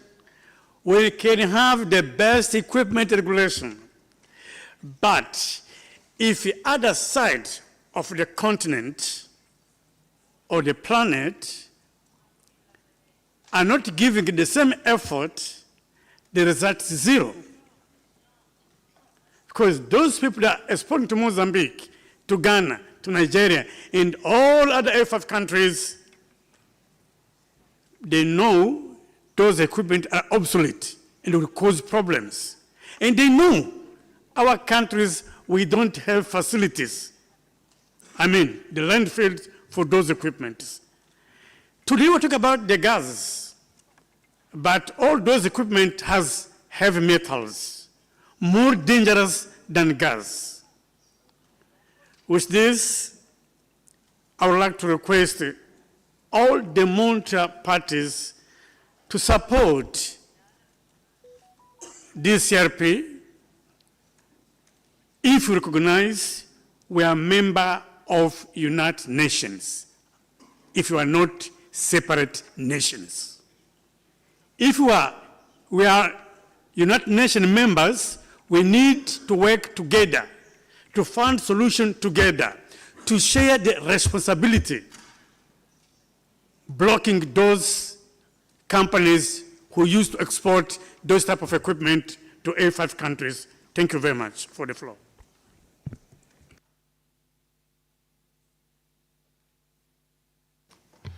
Je remercie. I'd like to convey my gratitude to the distinguished delegate of Mozambique. I'm now going to give the floor to Tunisia.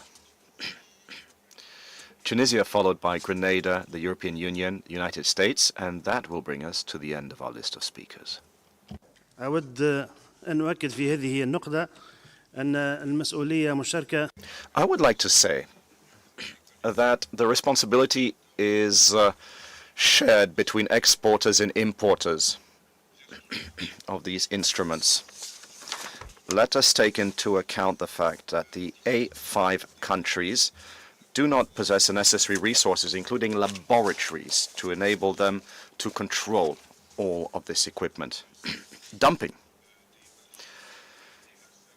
Dumping in A5 countries prevents us from moving forward and making the switch to new technologies, ones which utilize less hazardous materials, ones that damage nature less. Thank you, sir. Thank you so much to the distinguished delegate of Tunisia. Grenada. Thank you very much, Mr. Co-Chair, and thank you for the opportunity. Mr. Co-Chair, I too would like to lend my voice to this issue that is beforehand. And I want to start off by saying that dumping by any other name is still dumping. So we may call it fancy names like maybe illegal import, illegal export, but the truth and the fact is it amounts to something even greater than that.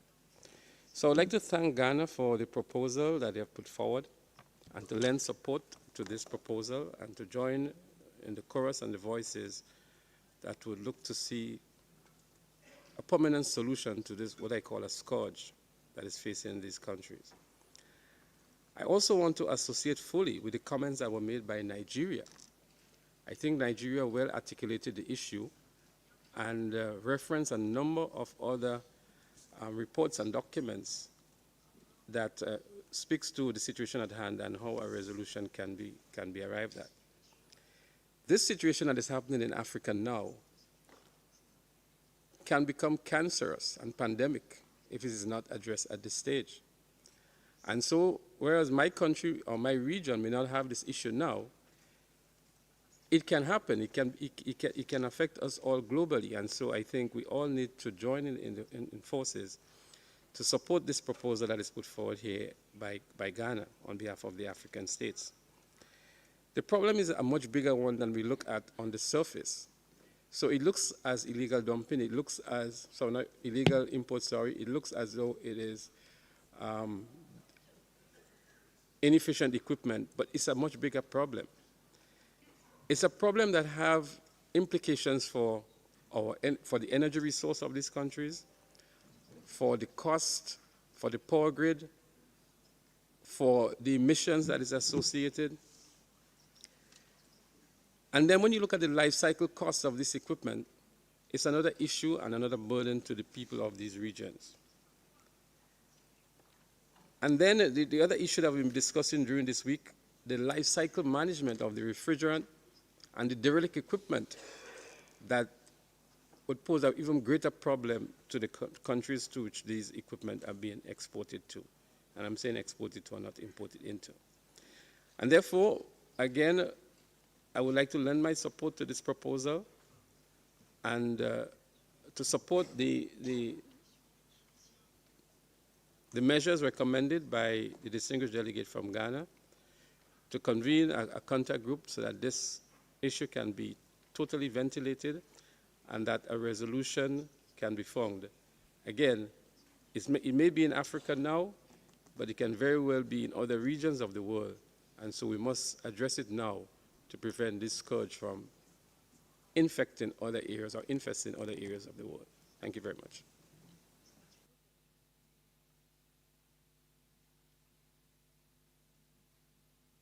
Thank you.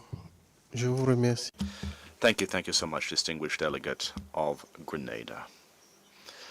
And now I'm going to give the floor to the European Union. Thank you, Mr. Co-Chair. And thank you to the delegation of Ghana to raise this issue again, which is and has always been very important to us. We engaged in intense discussion last time, but apparently there are still remaining misunderstandings and misperceptions. In your submission following the last year's decision, you mentioned a number of member states of the Union as a source of exports, pointing at the fact that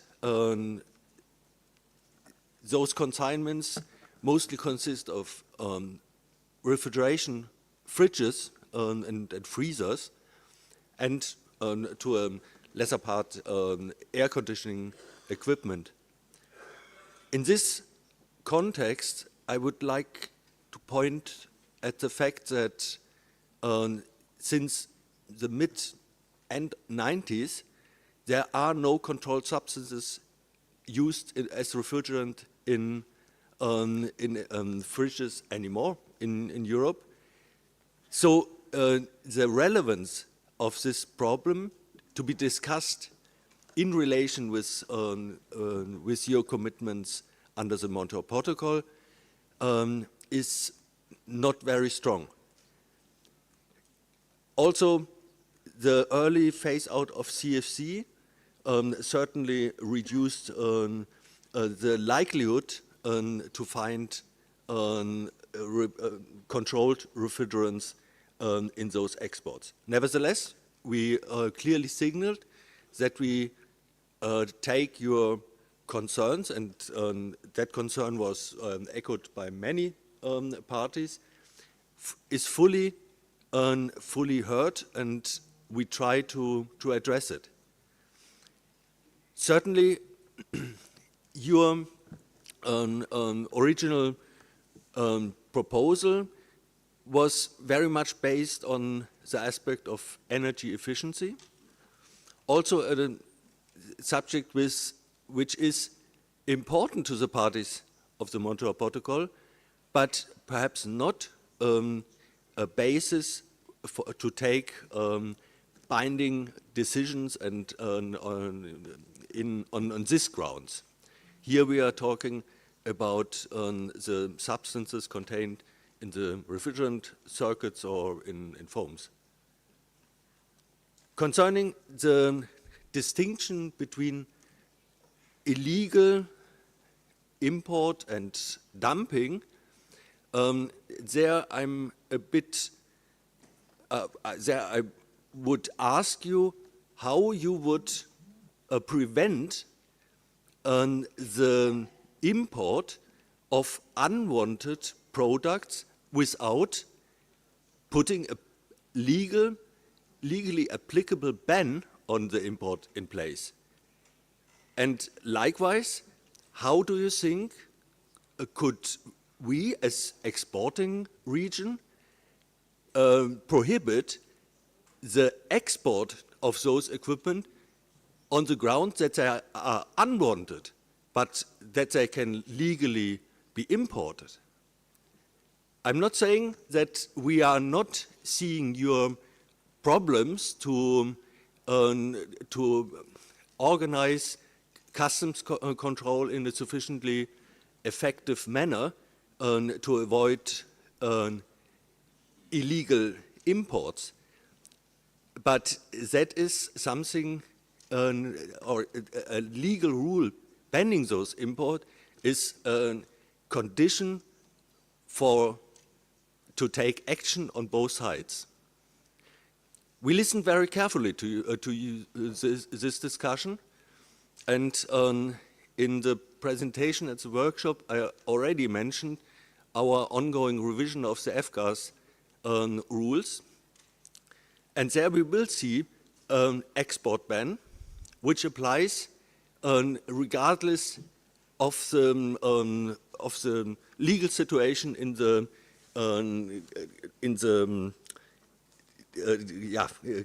country of destination.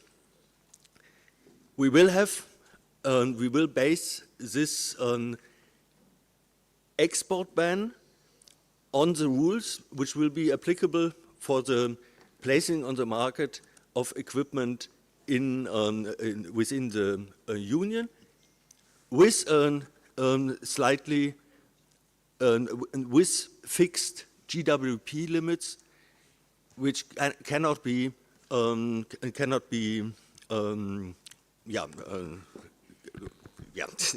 limited by the GWP limits. We are not basing this export ban on energy efficiency, but since we are setting the limits in a way that only new and up to date equipment can be exported, also the energy efficiency concern is therefore indirectly addressed. With that, I would like to express our willingness to engage in discussions at the sideline of these meetings. We do not think that the establishment of yet another contact group at this meeting would be manageable. We have lots of pressing issues on the table, but we are willing to engage in discussions at the sidelines. Thank you. Merci, honorable.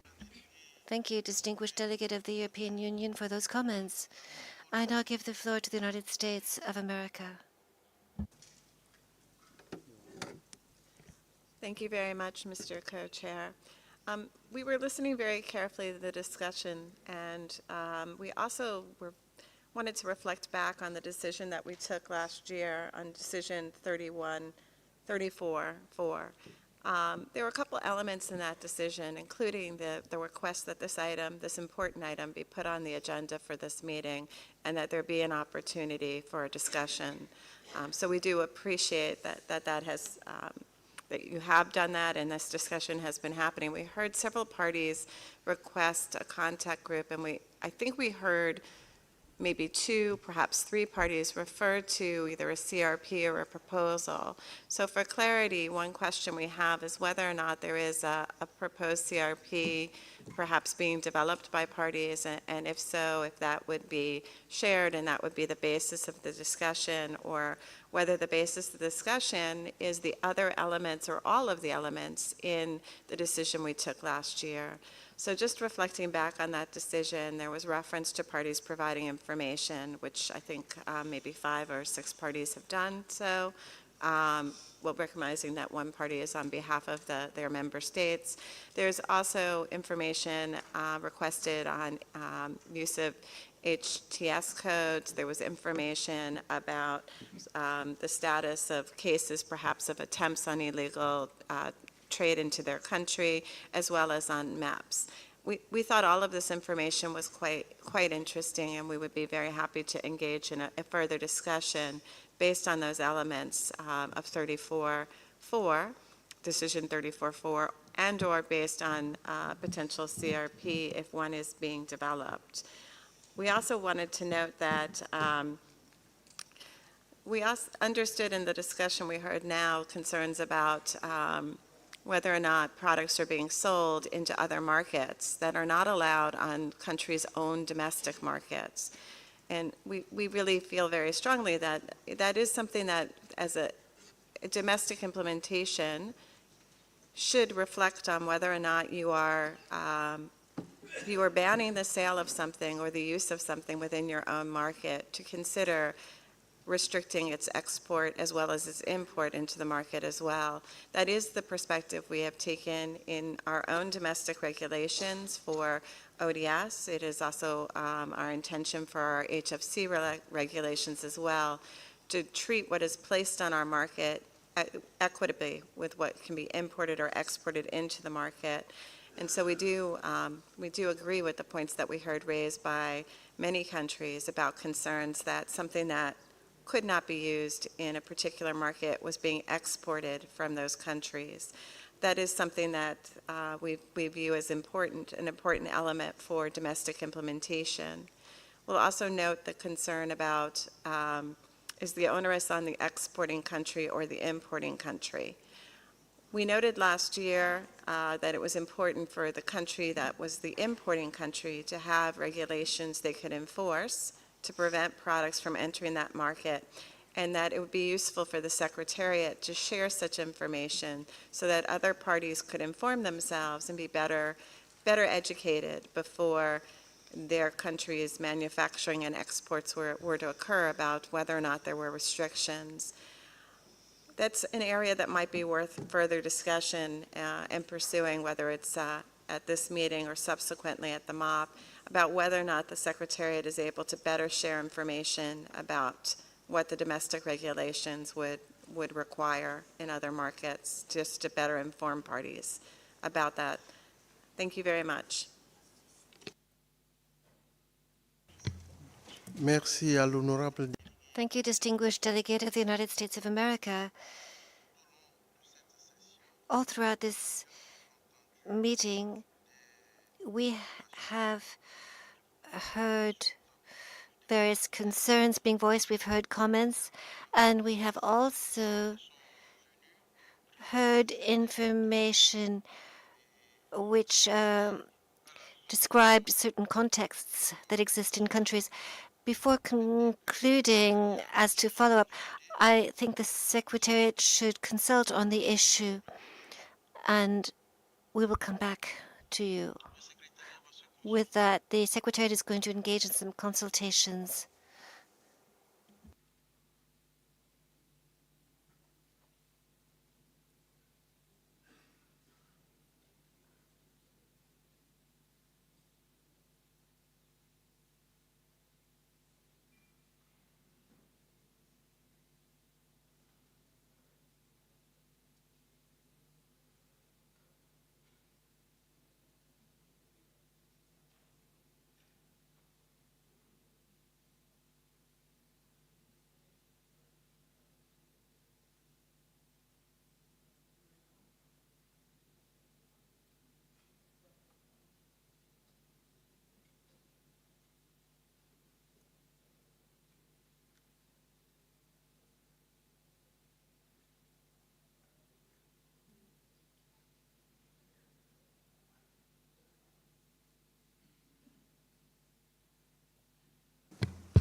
Nous adressons. We would like to thank the parties for giving us some time to consult with each other. Now,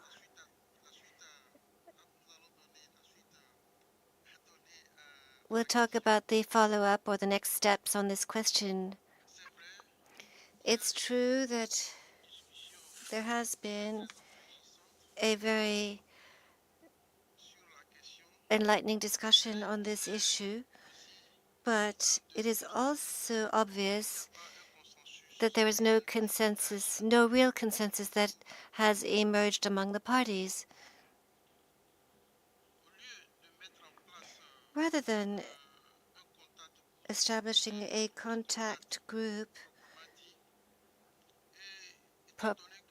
per se, and since there is no CRP that has been submitted on this question, we would propose that the discussion continue through an informal contact group so that the African group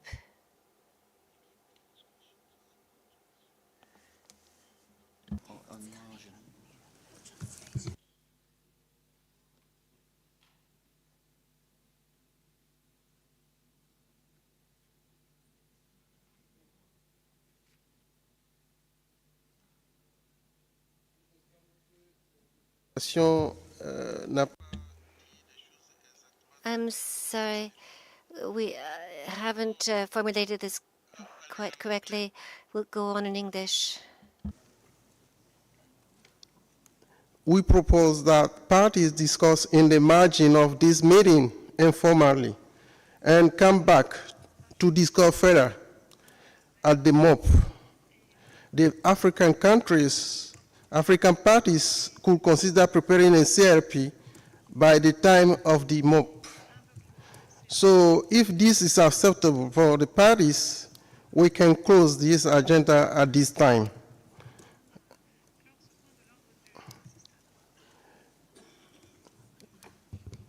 Nous allons nous tourner vers... We will now ask the parties if there are any further comments.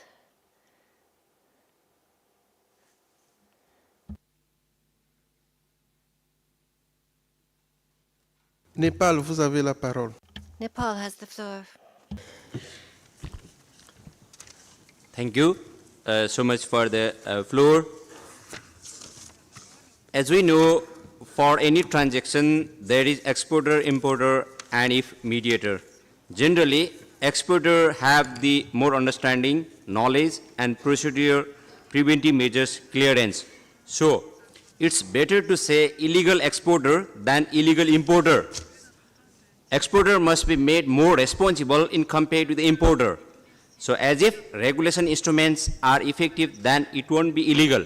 So illegal importer may be triggered by the illegal exporter. So it needs to be addressed in that way. Thank you so much for the floor. Thank you.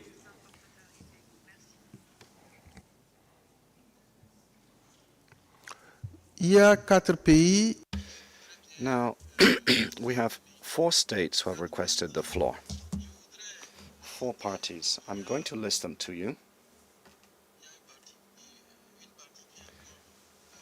There's a party which is left: Ghana, Angola, and Liberia. And after Liberia, we have no further speakers on our list. So now we have Ghana.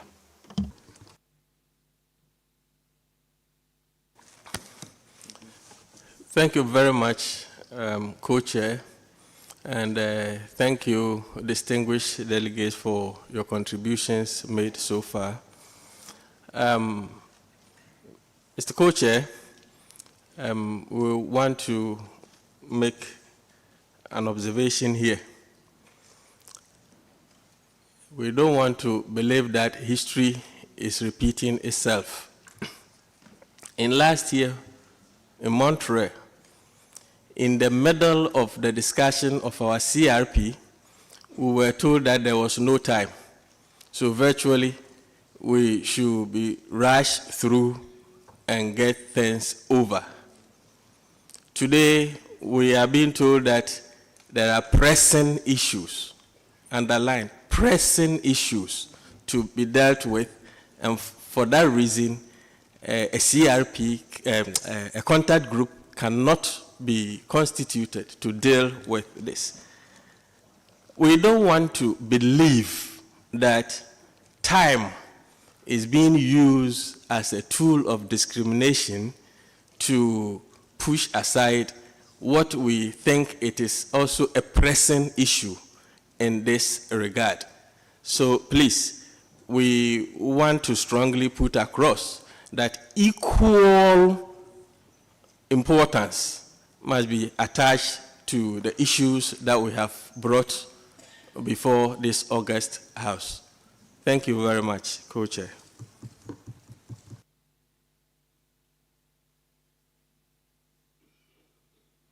Merci à l'honorable délégué du Ghana. Thank you to the distinguished delegate of Ghana, Angola. You have the floor. Merci pour la parole, monsieur. Thank you so much for affording me the floor, sir. I'm going to express myself in English. The delegation is taking the floor. We would like to join other countries to congratulate the government of Thailand and the Ozone Secretariat for the organization of this excellent meeting.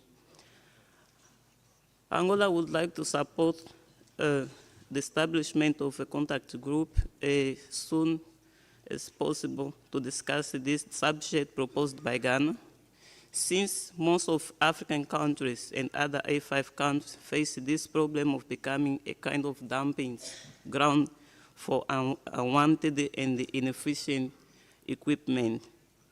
Thank you. We would really like to express the support and the constitution of a contact group as soon as possible for this matter. Thank you.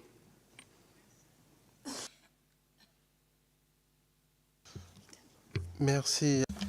Thank you so much to the distinguished delegate of Angola. Liberia, you have the floor. Thank you, Mr. Co-Chairman. And let me first begin by saying that Liberia is in full support of the submission made by Ghana. Having said that, let me warn this body that the issue of dumping should not be taken lightly. If we do not put ourselves together and find a solution to the problem of dumping in Africa, then of course, the gain that we have made in bringing about recovery to the ozone layer and our dream of having the ozone layer recover totally will go to waste. Now, that has made me to even believe that somewhere down the line, the Montreal Protocol made a mistake. And that mistake is allowing Article 5 countries so long a period to ensure that the consumption of refrigeration chemicals are done away with. I also believe that period of time opened the market to the producer of these things that we are talking about. And so they are taking advantage of it. Now, let me say that for most of us, we believe that even CFC 12 is banned all over the world. But I can assure you that is not the case. CFC are still being used around the world. And I have proof for that. Indirectly, they are being used. That's why I say by giving Article 5 country a long period open market for the producer and those that have stockpile of these things. If you go to my country now, Liberia, I will show you that CFC 12 is in full use. And the reason is simple. Sometimes ago, we spotted some very small can.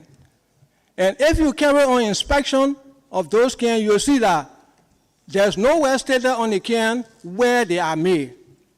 There's nowhere on those cans that the chemicals are made. But you see on the can, it is rated 134A. Upon inspection, upon testing of the gas in the container, we found out that they were pure 100% CFC 12.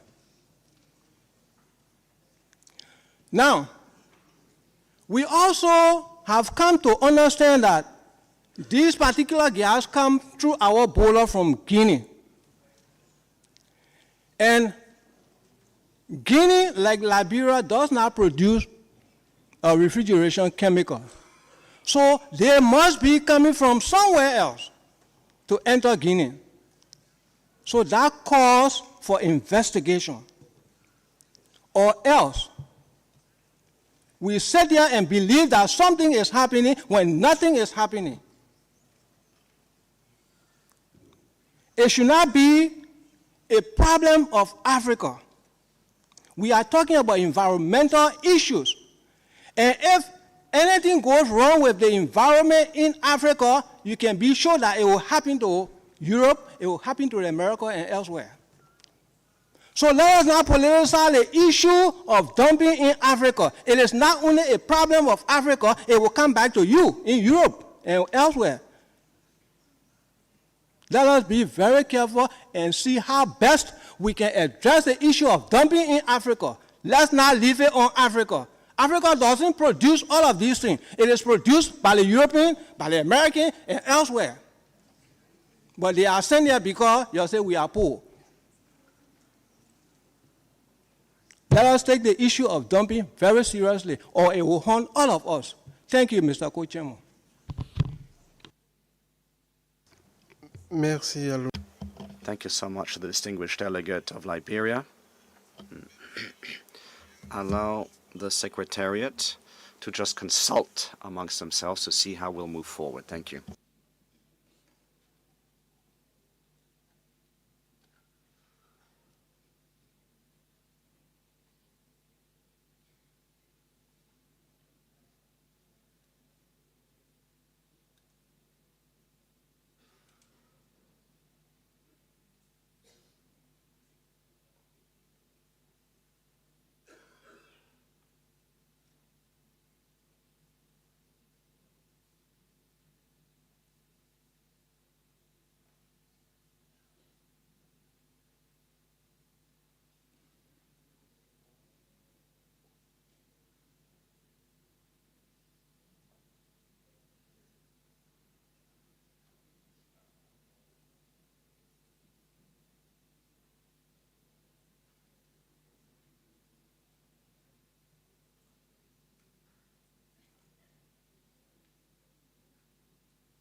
Merci aux... Thank you, distinguished delegates.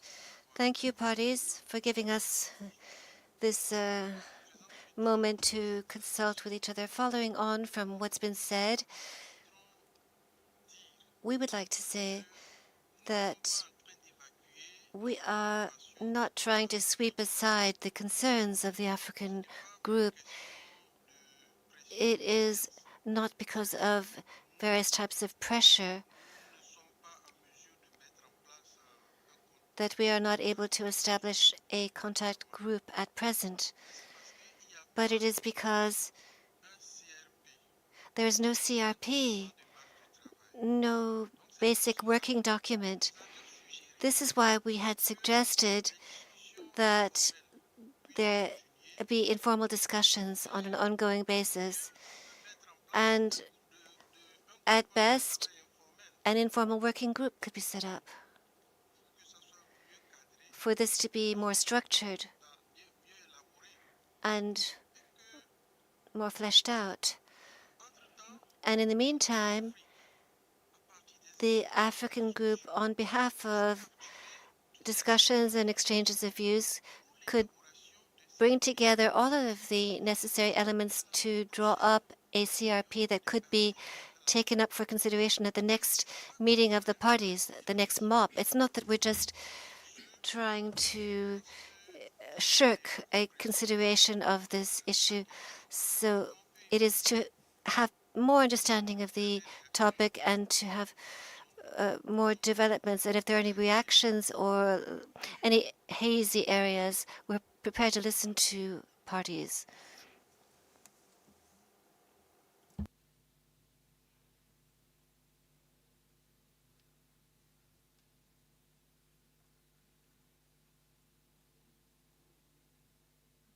Afrique du Sud voudrait... South Africa, do you want to react? Do you still want to react?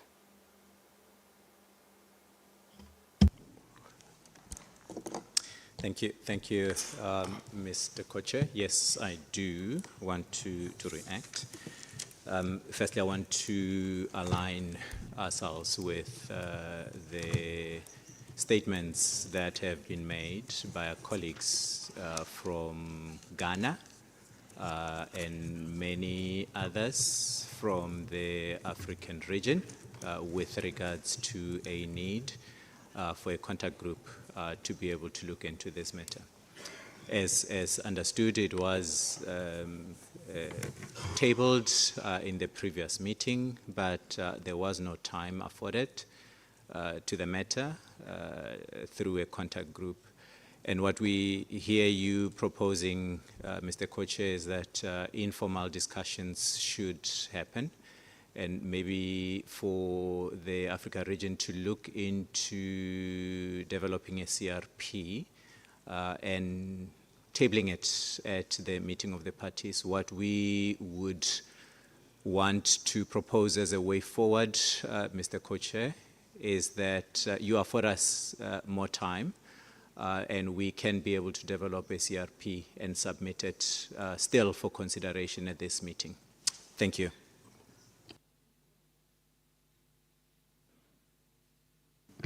Merci. Thank you. Thank you so much to the distinguished delegate of South Africa. Senegal next, and after that we'll conclude. Senegal. Thank you so much, Co-Chair.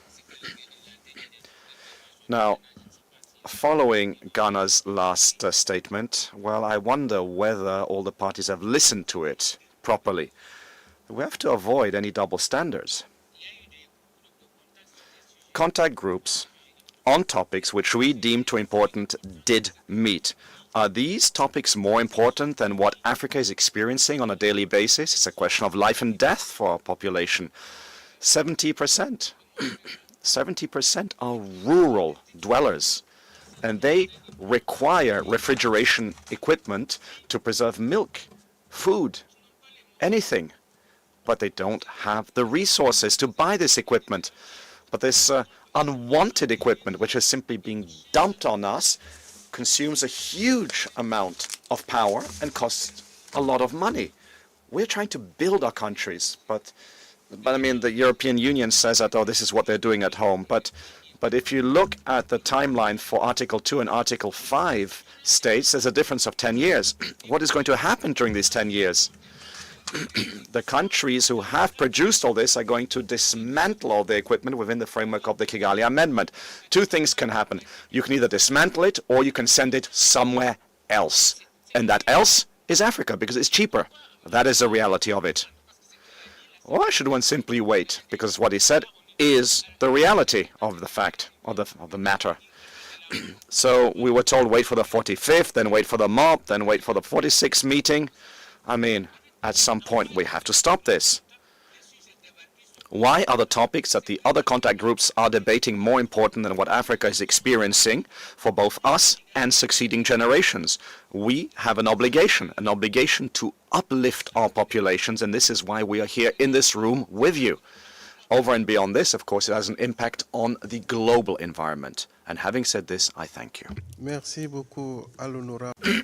Thank you so much to the distinguished delegate of Senegal. So, an informal contact group will be set up. The information regarding both the venue, dates, and times for the meetings are going to be displayed on the screens behind me. So all of the other details will be communicated to you. The Secretariat will work on this to ensure that you have all of the necessary relevant information available to you. You will have all of this. Having said this, we're going to conclude this agenda item.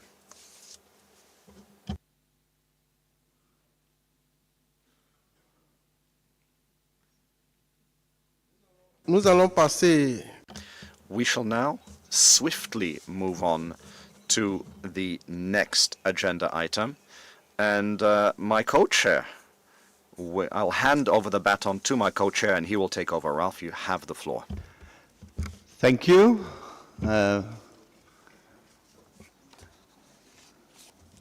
We will go to the next agenda item, and I think it's very good indeed if Seb already comes to the stage. And I think it's good we, on agenda item 7, we're looking on the identification of gaps in atmospheric monitoring. There were a couple of meetings ago at the 33rd meeting of the parties, there was a decision adopted on enhancing the atmospheric monitoring. And in that decision, the Ozone Secretariat was requested to provide information on the issue. And it was requested to do that at this meeting, in consultation with relevant experts of SAP, TEEP, ozone research managers. The Secretariat's final report for this meeting is set out in Addendum 2 to the note by the Secretariat. And the report also includes updated information on the implementation of the EU-funded pilot project. But I would like to make a challenge with you. Yesterday I heard that Max Cook, he was becoming a little bit old, and he burned all the food. And she is now looking for another cook. It could be a 3-star Michelin cook. And if we can finish this agenda item 7 at this meeting, you're all invited to have a dinner made by this 3-star Michelin cook. If she can find it, of course. But now I would like to give the floor to Paul Newman and the Ozone Secretariat on, to make their presentations. Thank you, Mr. Co-Chair. This presentation concerns the response of the Secretariat to Decision 33/4 on enhancing the global and regional atmospheric monitoring of substances controlled by the Montreal Protocol.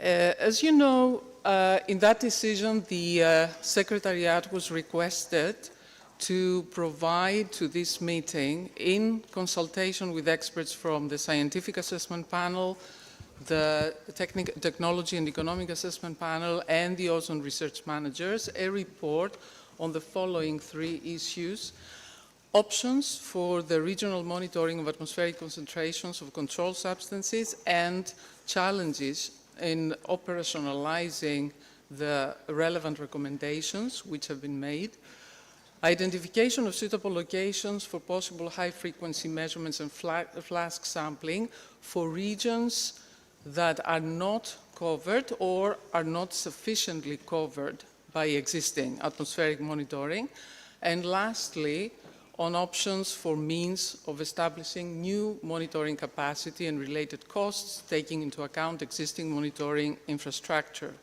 Now, in preparing its report, the Secretariat consulted extensively with experts in atmospheric monitoring.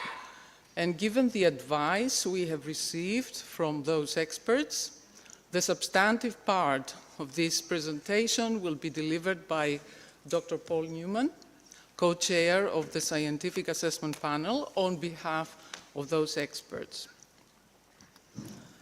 So here you can see on this slide an outline of the presentation. Some background information will be provided first, followed by a response to the provisions of Decision 33/4. We will then provide an update on the implementation of the pilot project funded by the European Union. As you know, this project was developed in 2021 on the basis of a white paper which was prepared by experts in atmospheric monitoring of controlled substances and was presented to the 2 sessions of the 11th meeting of the ORM which took place in 2020 and 2021. A way forward will be suggested, followed by concluding remarks summarizing the key messages drawn so far on this issue. I would like to mention here that the Ozone Secretariat wishes to express its sincere appreciation to all the experts who have been contributing to this work so far. The steering committee overseeing the implementation of the EU pilot project and the institutions involved, and of course the European Union for funding this important project, which has been actually instrumental in assessing the feasibility of the concept that was suggested in the experts' white paper. And with this, I would like to give the floor to Dr. Paul Newman to carry on with the presentation. Paul, the floor is yours. Thank you, Sophia. Can you advance the slide one? First, I'm kind of hustled through this because I want to meet this 3-star cook. So let me start off by talking a little bit of the approaches for actually estimating emissions. If you were at the HFC 23 site event, Steve Monska gave Dr. Steve Monska from NOAA gave a terrific little explanation of that, and I'm simply going to talk in parallel with that and illustrate how emissions are actually done. So there are 2 basic approaches that we fundamentally use. The global approach, it uses station averages to actually calculate global emissions, particularly for long-lived species. And then there's the second thing, the regional approach. The map that's on the right side of the slide shows the blue areas show where stations can regionally monitor. Now, one thing to note is that if you take all those blue areas and you sum them all up, a lot of times they do not equal the global amount, and that's because there are regions that are not actually measured. So we don't have enough sampling around the world. So again, moving along on this global approach, there's really 2 ways that we can determine atmospheric levels. First of all, I tend to think of it as like a bank account, where the amount in the bank that you have, the amount of money in the bank is equivalent to the amount of a particular gas in the atmosphere. And the way to increase your bank account is put money in it, go and deposit money, and that's equivalent to emissions of compounds. Now, the atmosphere, you photolyze these chemicals or you oxidize them in the atmosphere. That's like the government coming in and taking out a certain amount every year from that bank account. So if you were never depositing money in your bank account, the government comes in and they take away a little bit every year, maybe 1%, and the bank account decreases. So same thing with the atmosphere. If you're not putting anything in, then photolysis or oxidation slowly removes that chemical and the levels of the chemical fall in the atmosphere. It's a pretty simple equation, which I've written down here, that the change in what I call chi here, the change of a level is equal to the emissions minus the loss. Or you can estimate the emissions by using the atmospheric levels plus the loss. So we can very simply calculate emissions in this global way. So the loss critically depends on the lifetimes. This is why lifetimes are so important in calculating emissions. Now, I'm going to use an example, CFC12. It has a 102-year lifetime. So over 306 years, if you put some CFC12 in the atmosphere right now, in 306 years, it'll drop to 5% of the amount I put into the atmosphere right now. And I do have a can of CFC12 at work that I use as a little prop when I give talks. Don't make me release that gas. Okay, so it's highly dependent to calculate these emissions. Like I said, the amount in the atmosphere is very critical to this. So you have to have really high quality, accurate and precise observations. That's the key. And then the lifetime is also key to this. So I'm going to use CFC12, like I said. And on the top right, here are atmospheric levels of CFC12, and on the bottom right are the emissions estimated from those levels. And as you can see, up to 1988, the levels of CFC12 were going up. We all knew that. Fortunately, there was a thing called the Montreal Protocol that came along in 1987. I want you to notice two things. One thing here, though, if you look at the lines on the top panel there, you see the green line, which represents northern hemisphere levels of CFC12. They're greater than the purple line, which is the southern hemisphere levels of CFC12. And that's because it takes a little more than a year. If you release something here in the northern hemisphere, it takes a little more than a year to mix down into the southern hemisphere. So there's this difference between the northern and the southern hemisphere, and that tells you that there are more emissions in the northern hemisphere than there are in the southern hemisphere. In fact, Steve remarked on this during his talk. He uses it as a test of the observations. Now, in 1987, the Montreal Protocol was signed. Great, there's the arrow that pops up, and guess what happens to emissions down on the bottom right? They fall. This is great. The Montreal Protocol had almost an immediate effect on emissions. Now, if you look at the top curve, this is the levels of CFC12 in the atmosphere. You just see a hint of the curve starting to turn over. So emissions went down, that atmospheric levels were starting to slow down their increase. Now, the Copenhagen Amendment came down, and that actually really controlled emissions. And in fact, now with the Copenhagen Amendment, you can see CFC12 emissions were continuing to go down, and now CFC12 levels in the atmosphere really began to flatten out. And it was in the late 90s, early 2000s that the level of CFC12 topped out. And it's because of the Montreal Protocol and its amendments. Great news here.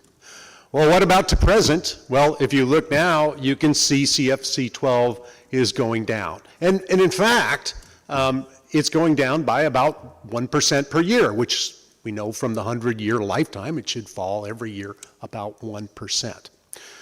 You can see the emissions have also gone down. There's little bumps and wiggles on that line, but in general, things have been going down. Now, one other thing to note is if you look at the line, remember I remarked about the green line being a little bit higher than the purple line. Well, towards the end, you can see that those two lines have converged now. They overlap, and that's because their emissions have fallen, so you don't have emissions in the northern hemisphere, so you're mixed across the planet, and levels in the northern hemisphere are about equal to levels in the southern hemisphere. So that's, again, good news, confirming what we're looking at from these observations.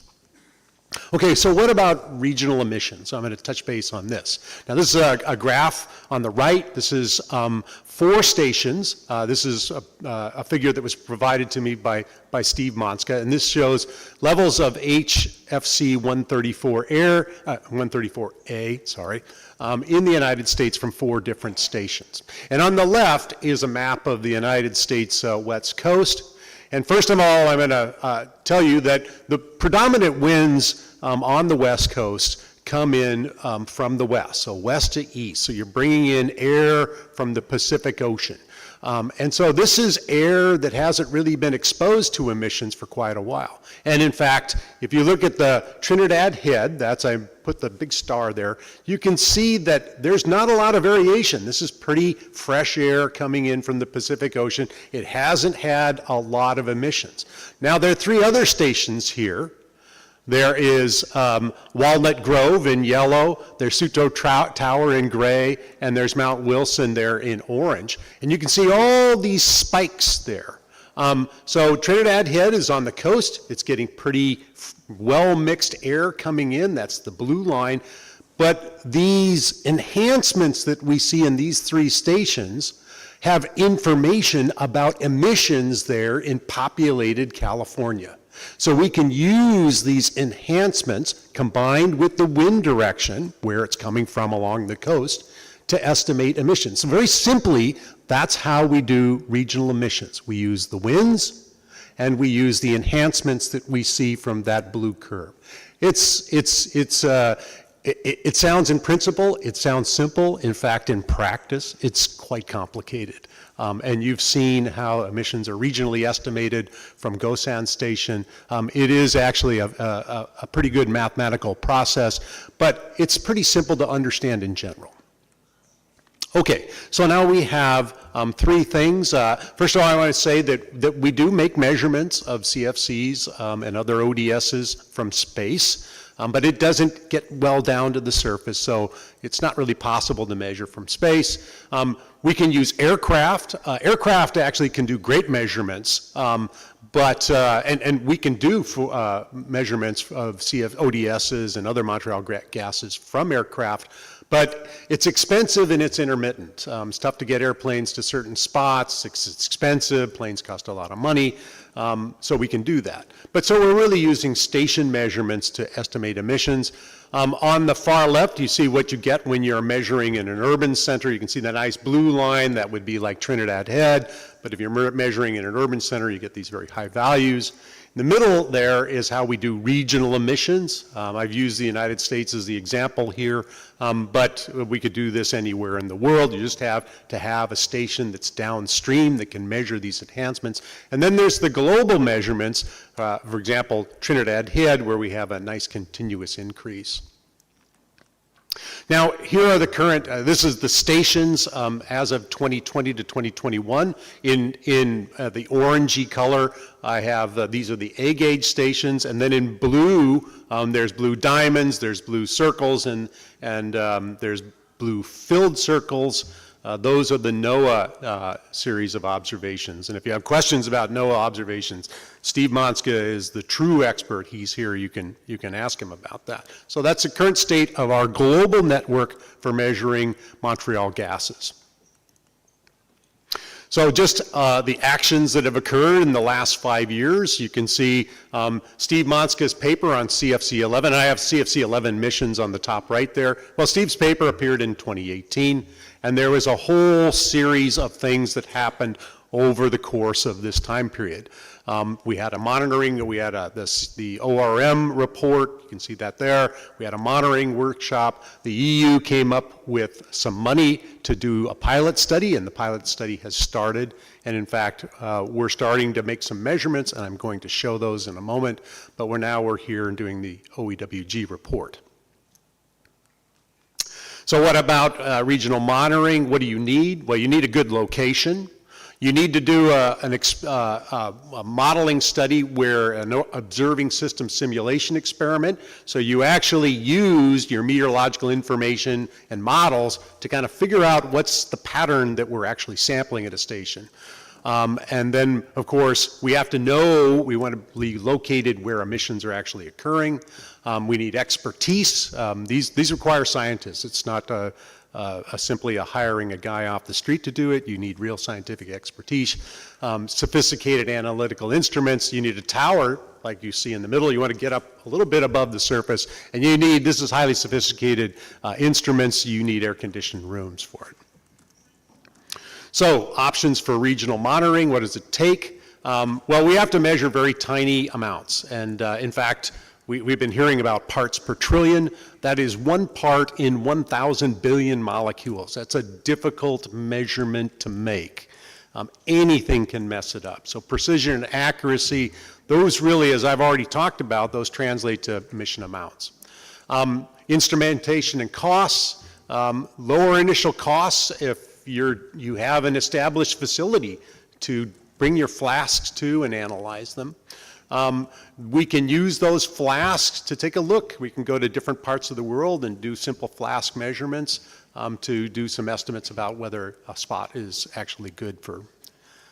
Okay, I'm going to hustle along here. Now, I've already shown you a map like this that shows the shaded areas are where we can do regional monitoring right now. So there are various regions where we don't do modeling monitoring, and I put little question marks all over the globe to highlight areas where we really could use some new stations, and we can prioritize this. But the best part is that we need to have it within a couple thousand kilometers of the source regions.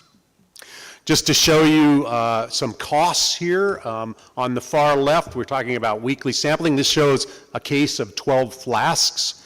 The hardware to use, actually do the measurements there, costs about $15,000 for a set of these flasks. You have to ship them and you have to analyze them. Like I said, you need experts to do this work with sophisticated instrumentation. That's about $25,000 to actually do the analysis.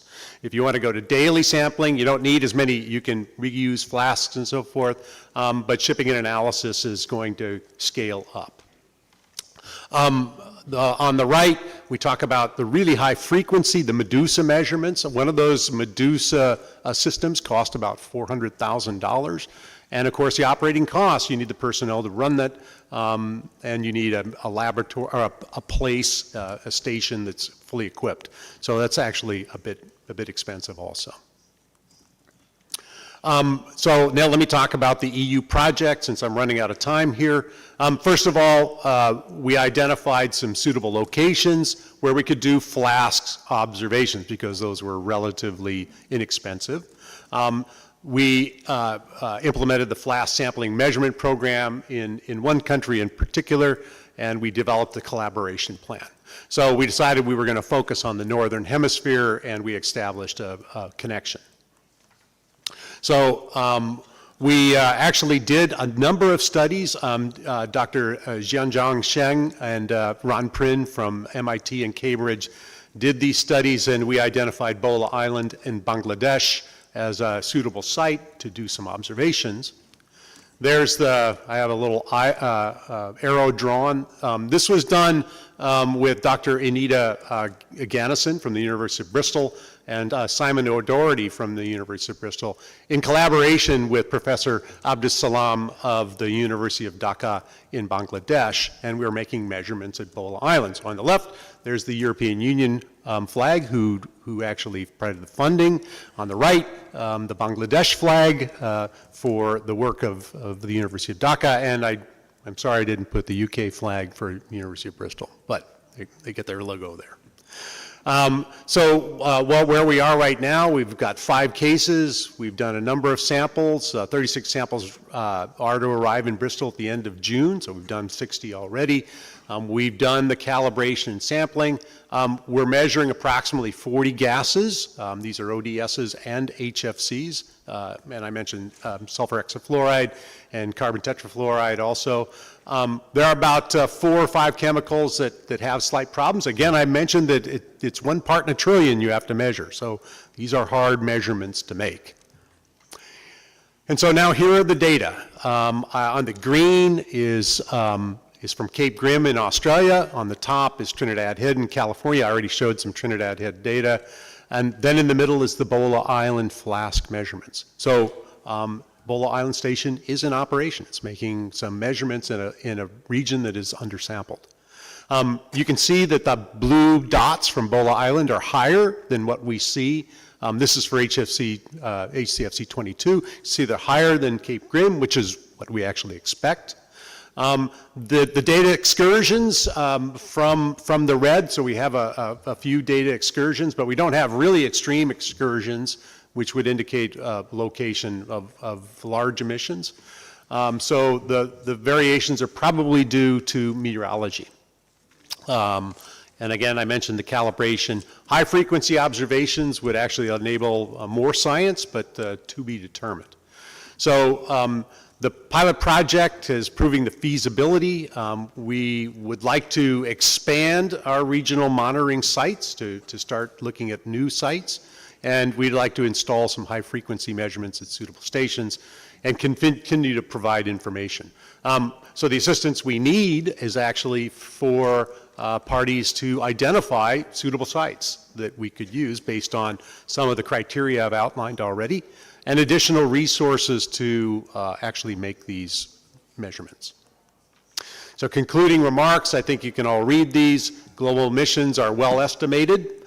The difference between as Steve already mentioned in his talk, difference between northern and southern hemispheres helps identify emissions. Meteorology and accurate measurements establish how we can do emissions regionally.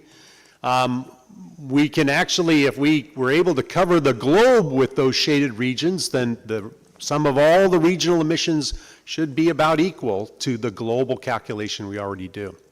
There are major gaps, and we've actually gone into, identified some priorities: South America, Central America, most of Africa, Middle East, Eastern Europe, South Asia, and the maritime continent, which is actually located in the Indonesia, Philippines, New Guinea, Malay Peninsula region, and New Aussies, which is kindly been paid for by NASA. Dr. Ken Jux in the back funds the studies of the Aussies. And then a couple other things: careful locations, suitable stations away from polluted areas. You don't want to be constantly measuring extremely high values. You want to be downstream a little bit with some meteorological variations. The Flask observations from Bola Island are starting to show some success, but it's a little bit preliminary now, so we want to continue to make some more observations. And any assistance that we can get on funding or identification of sites would be helpful. So thank you for your attention, and sorry I ran over time a little bit. We won't get to the 3-star chef, sorry.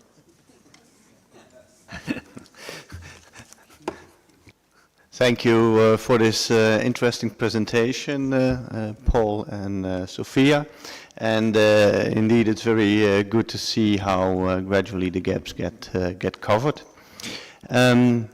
Now I would like to open the floor for questions and also for remarks to be made. The floor is yours. I see Gambia on the list.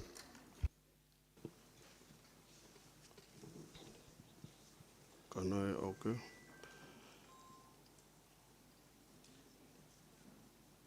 Thank you, Mr. Co-Chair. The Gambia is taking the floor for the first time, so I would want to thank the Kingdom of Thailand for hosting us and the Secretariat for organizing this very important meeting. Actually, I have a question for Paul, and that is about the monitoring system in Africa. From what I have seen projected, is like in Africa, they have only one monitoring station. I don't know how effective this monitoring system will be. If he can highlight on this, how effective is that station, whether it's even functioning. Thank you very much. Thank you, Gambia. Are there any other requests from the floor? Norway. Thank you, and thank you for a very interesting pedagogical presentation. Also, thanks to the Ozone Secretariat and the EU and the scientific experts for carrying out this pilot project. We have noted with great interest and appreciation the volumes of information supplied by the scientific panels. As we and a number of other parties have expressed concern about are the unexplained concentrations in the atmosphere of a number of controlled substances. For example, the increasing concentrations of HFC 23. Atmospheric monitoring is, in many respects, the key to assess the effectiveness of the Montreal Protocol. And as we heard during the presentation from Steve Monska from the Scientific Assessment Panel in the workshop earlier this week, we need the combination of two components to effectively detect and assess the underlying causes of the unexpected emissions of controlled substances. On the one hand, we need the well-defined expectations derived from activity-based inventories, the use and production banks and feedstocks. And on the other hand, we need well-quantified measurements derived from atmospheric monitoring. We all want the success of the Montreal Protocol to continue, but to know if we are succeeding in our goals, we have to remove the gaps in the monitoring network.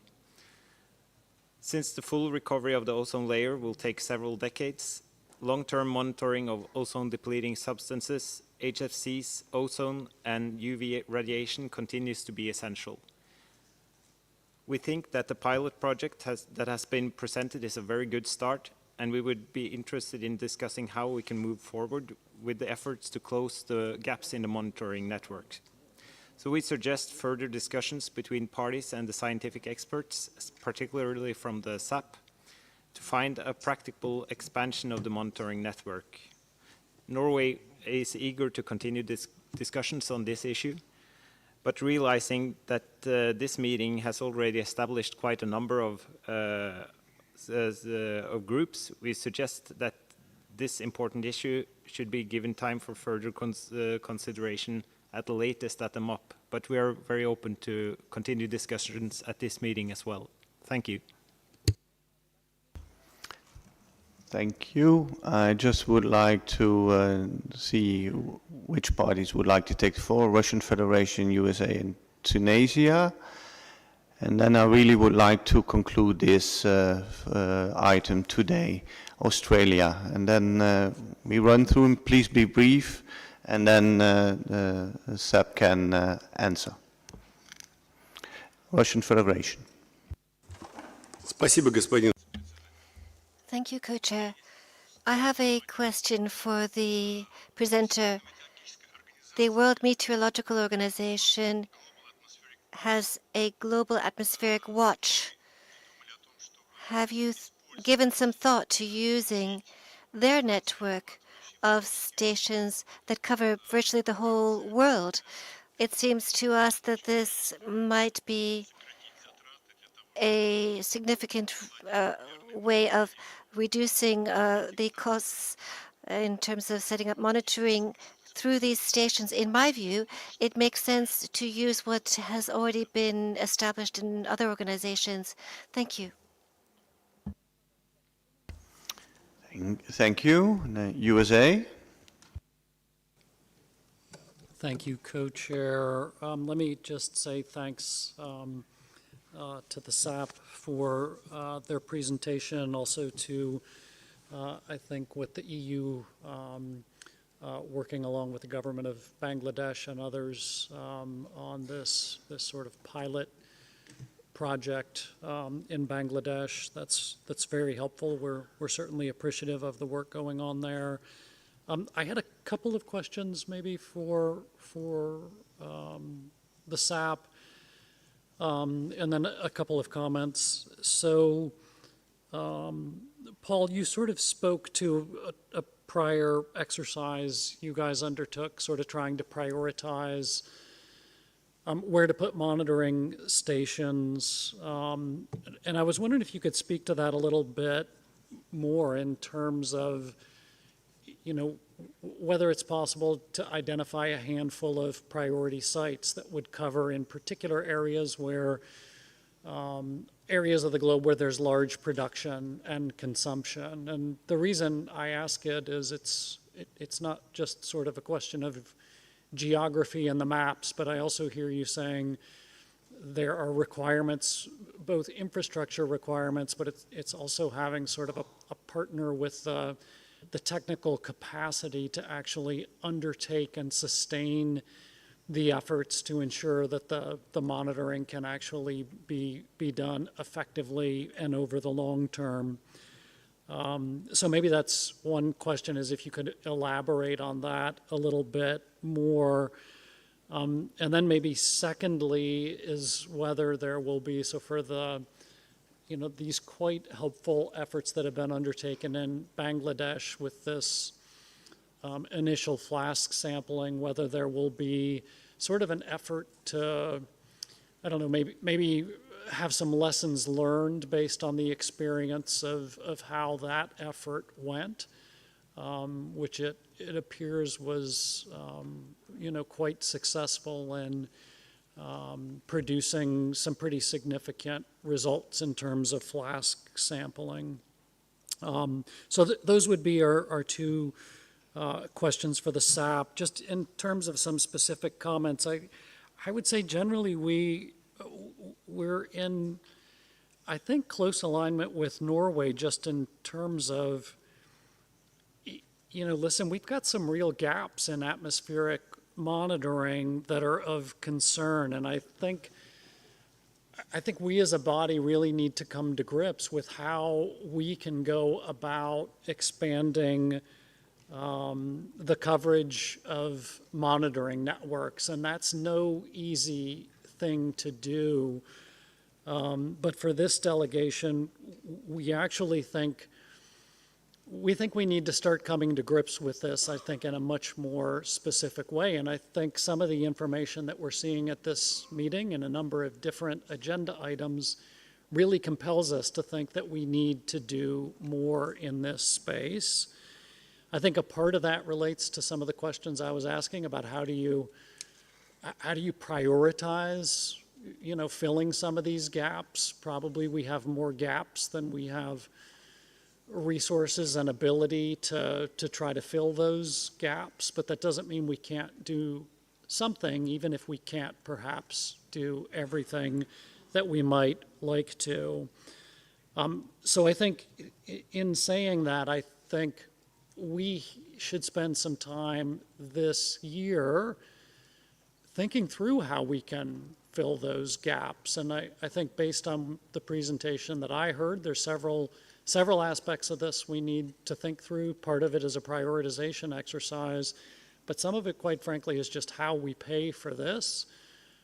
We do have one example that EU has come forward with some money to help fund some of this, but I think there's some more institutional questions that we would like to have a further discussion on in terms of, listen, we do have a trust fund under the Vienna Convention that potentially could do some things here, but to be honest with you, that trust fund has been open for many years, and I think the amounts of money that have been available there have been, I think I see a hand gesture from Paul.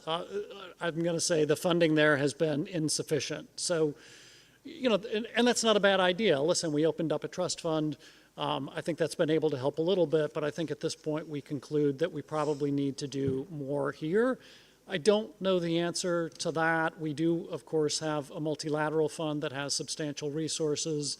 Not sure this isn't sort of the typical thing that the multilateral fund provides support for, but perhaps that's something we could think about as well. So I guess, Co-Chair, I'll leave it there other than to say, I had a few questions there for the SAP. I think we would welcome a further discussion at this meeting. I don't think we need a contact group, but I do think an informal group with some specific assigned time would actually be helpful. Again, no contact group.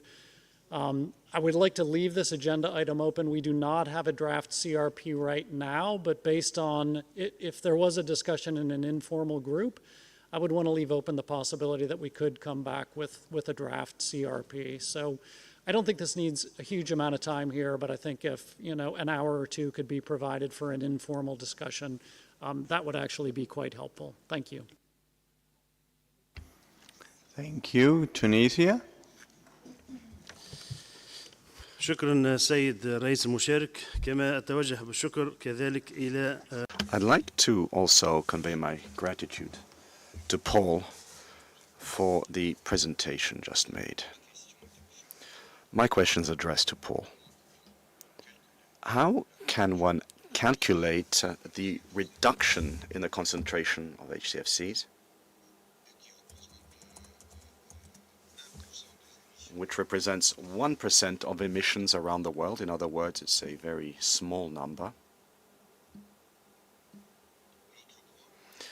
The other point, when it comes to the geographical repartition of these emissions pursuant to the Montreal Protocol, what is your view regarding the concentration of these emissions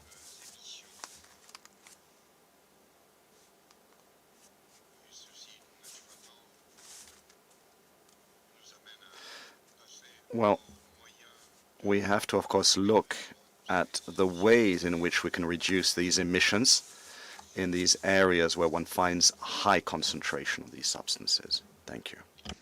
Thank you. Australia. And afterwards, there's one delegation, that's Egypt, and then Paul, you still can earn some Michelin cook. Thank you. If there's offers for dinner going, I'm in. So thank you to the Secretariat and thank you to the SAP for this update report. We do appreciate the update. We actually find it very interesting and very important, I think, for the institution of the Montreal Protocol to explore these atmospheric monitoring issues. We do appreciate the funding that's been provided by the EU for this project as well. We thank the universities of Dhaka and Bristol for their participation in this project, and we think the experience in establishing and undertaking a new flask measurement program will be very valuable to other countries who would be looking to establish a similar program. The requirements set out in Addendum 2 for the issues of discussion are quite extensive and will be quite challenging, I think. You know, the requirement for funding, countries willing to collaborate to carry out the measurements, availability of expertise in the locations close to potential sources of emissions, and the ability to freely exchange data in a timely manner are not insurmountable, but they will require significant commitments by governments and the scientific communities to address these criteria. We note the suggestion made to utilise existing infrastructure, and this issue has been floated in previous papers, including by the presenter. You know, that issue is definitely on the table. We would like to, I think, engage in some informal discussions as has been suggested.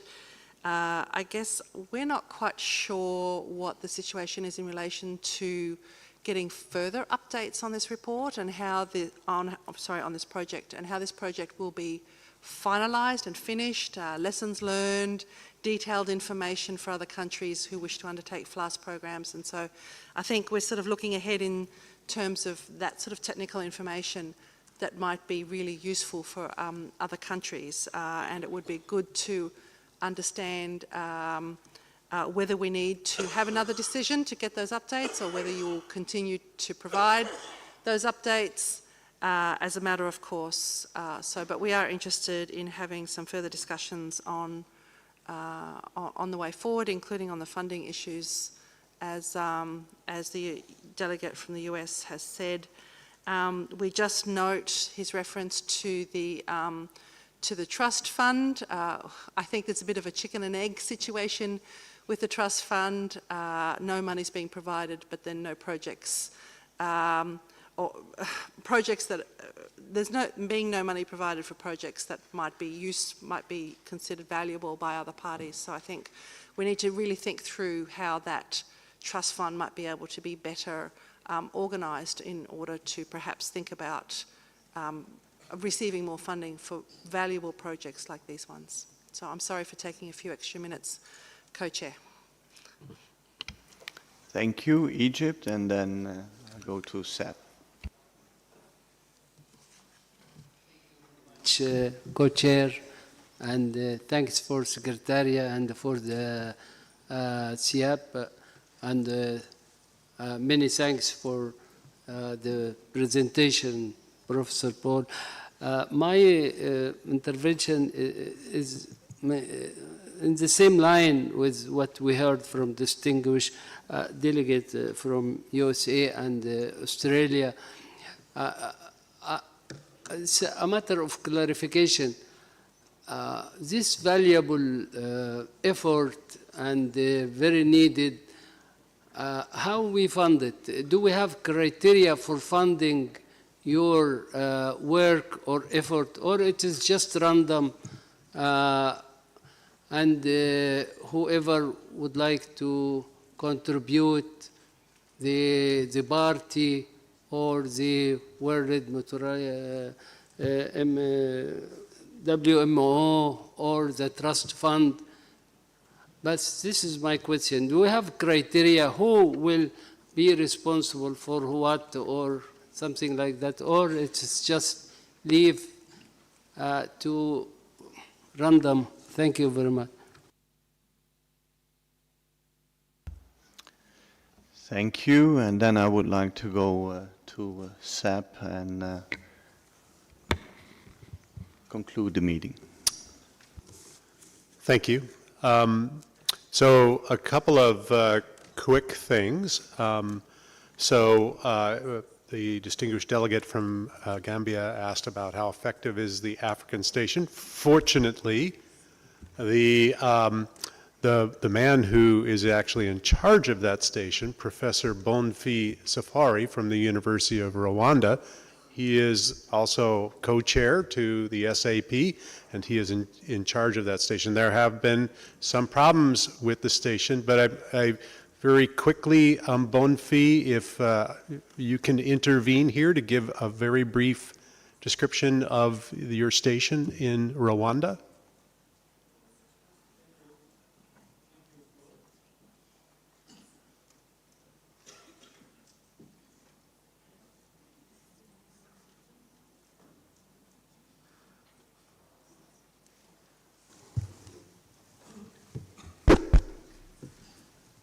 Yeah, so the station, it is a fully funded station by the government of Rwanda, and was established thanks to a collaboration between the University of Rwanda and the Massachusetts Institute of Technology, MIT. So to put it in place, there has been a long process, a long planning. First of all, the assistance by the MIT was to train technicians to run that station, local technicians, and also to train a PhD at MIT in the area of stratospheric chemistry. So this one is actually is now the chief scientist of the station, and the station is managed by a national institution, which is the Rwanda Space Agency, which has been recently established. The station is part of the AGEG Global Atmospheric Network. We have been told about this AGEG network. It has 13 stations. The Rwandan station is the 30th station, being part of that global network, which is making global observations. The station is located at a high elevated western area of the country at 3,000 meters elevation. Then it is equipped with very modern equipment. The most important equipment is a Medusa, which is capable to measure all greenhouse gases and high frequency gases related to the Montreal Protocol. I think I can number a number of, it's quite a number of 50 species of gases. And when you use the inverse model, taking into account the global circulation, it can identify gases which are originated from very far from the African countries, even species coming from, originated from Brazil or India, using the inverse model, and of course, working together with the other stations. That is in brief how the station works. Of course, taking into consideration the dimension of Africa. We would not say that it is the only one to identify, to observe what is happening in the whole continent. Obviously, we need other stations to increase the network. But what is important is the commitment for each nation to put in place such station. Thank you very much. Thank you, Bonfi. I did note a question from the delegate from Norway. How can we move forward? And we, in the presentation, we included a few notes about ways that we think we can move forward.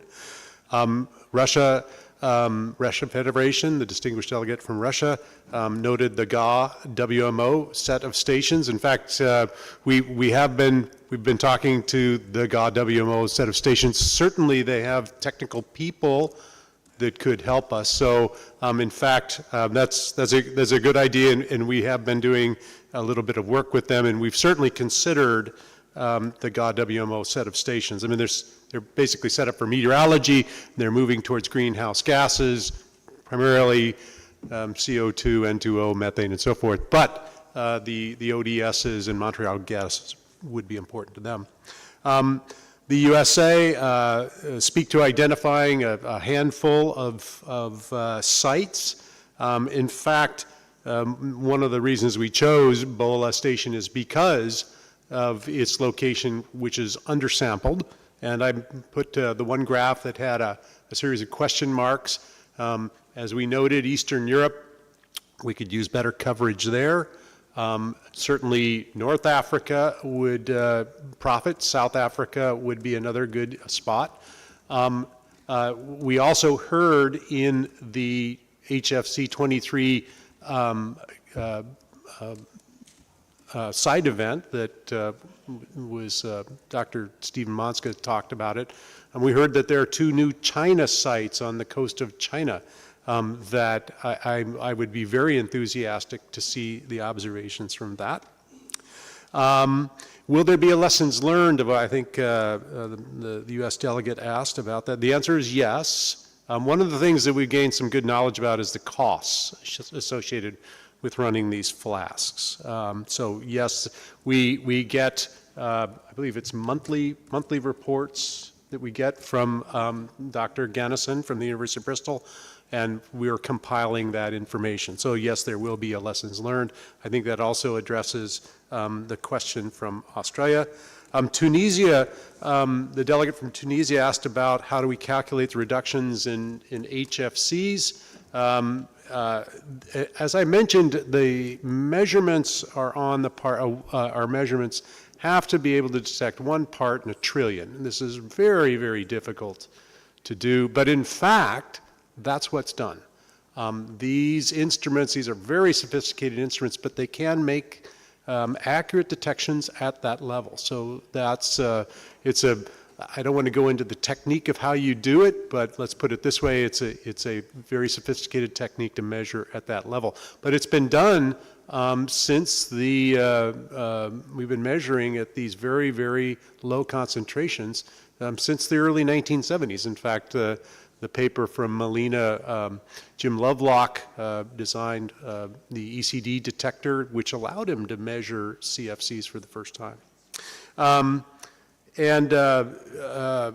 Egypt was asking about criteria for funding. The NOAA network is, of course, funded through NOAA monies. The A-Gauge network, I think I already mentioned that the MIT OSSI studies, the observing system studies, that's funded by Dr. Jux from NASA.